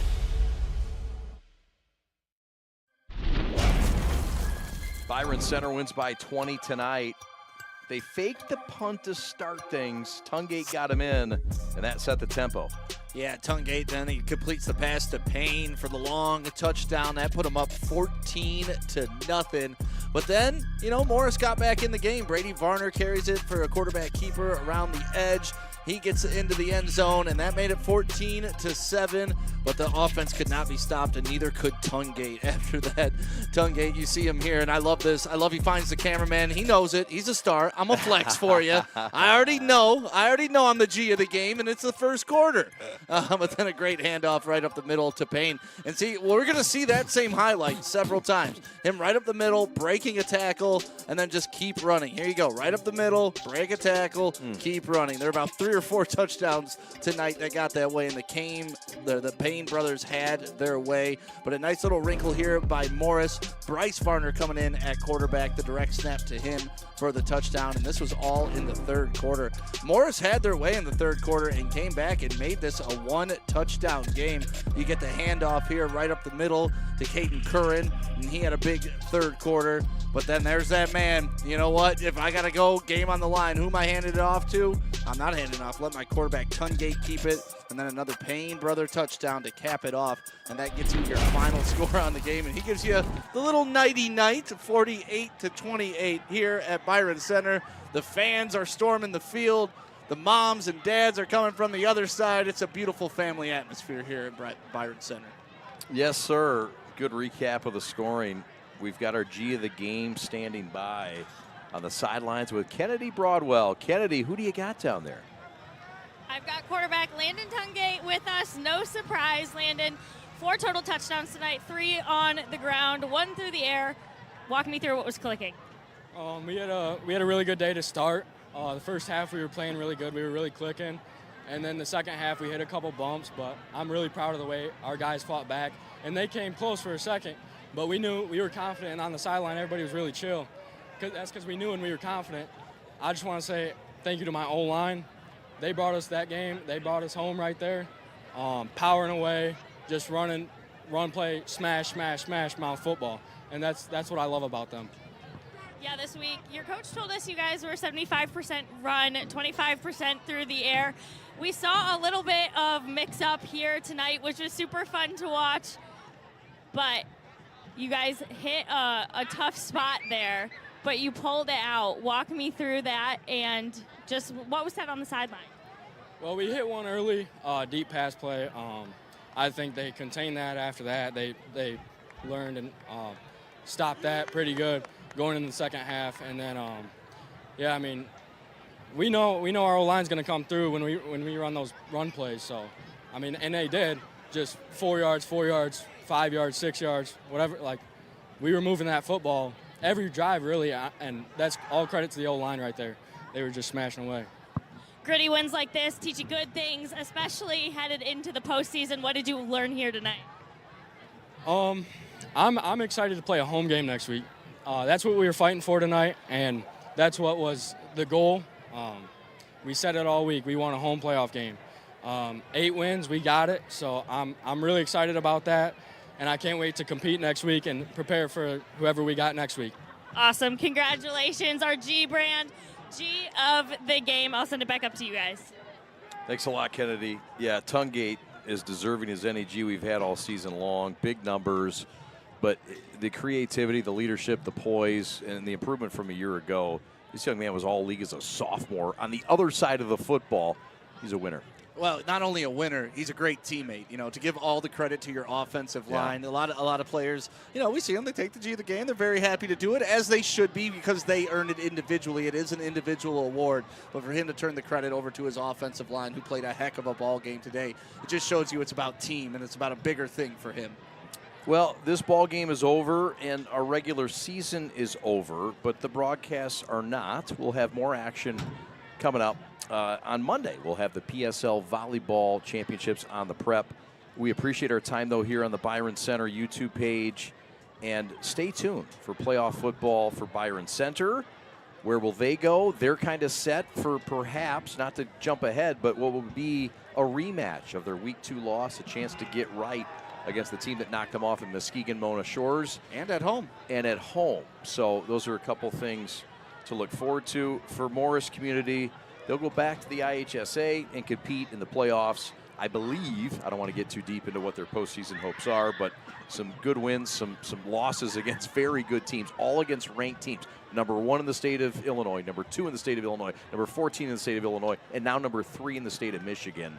They played a gauntlet. They deserve some postseason. Yeah, and, you know, if they get that opportunity, they're going to be a tough out. Because you see, even if they're down 35-7, they are not done fighting. So I would hate to have to play them in any type of playoff atmosphere.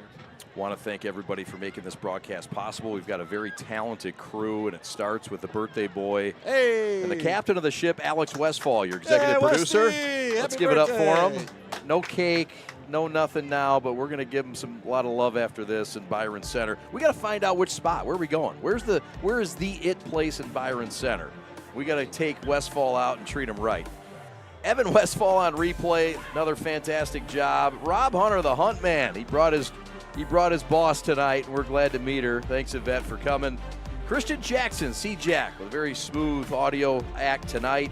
Andrew Holt from the left side of the state representing on camera 1. Mike Reeder, also from GR, on camera 2. Taylor Bowens, the left side of the state's taking over the prep tonight on camera 3. Corey Easterling doing a great job on the field cam and camera 4. Kennedy Broadwell on the sidelines on statistics. Pat the Stat Bush along with Austin Sonnenberg. And my partner to my left, Sam A Stick A Day on the microphone. Great to do it with you, buddy. Let's do it again next week in the playoffs. Sounds good to me. I'll be there. All right. 48-28, Byron Center wins it to end the regular season at 8-1. Morris falls to 5-4 on the year. Thanks so much for watching. We're the Prep. Good night, everybody.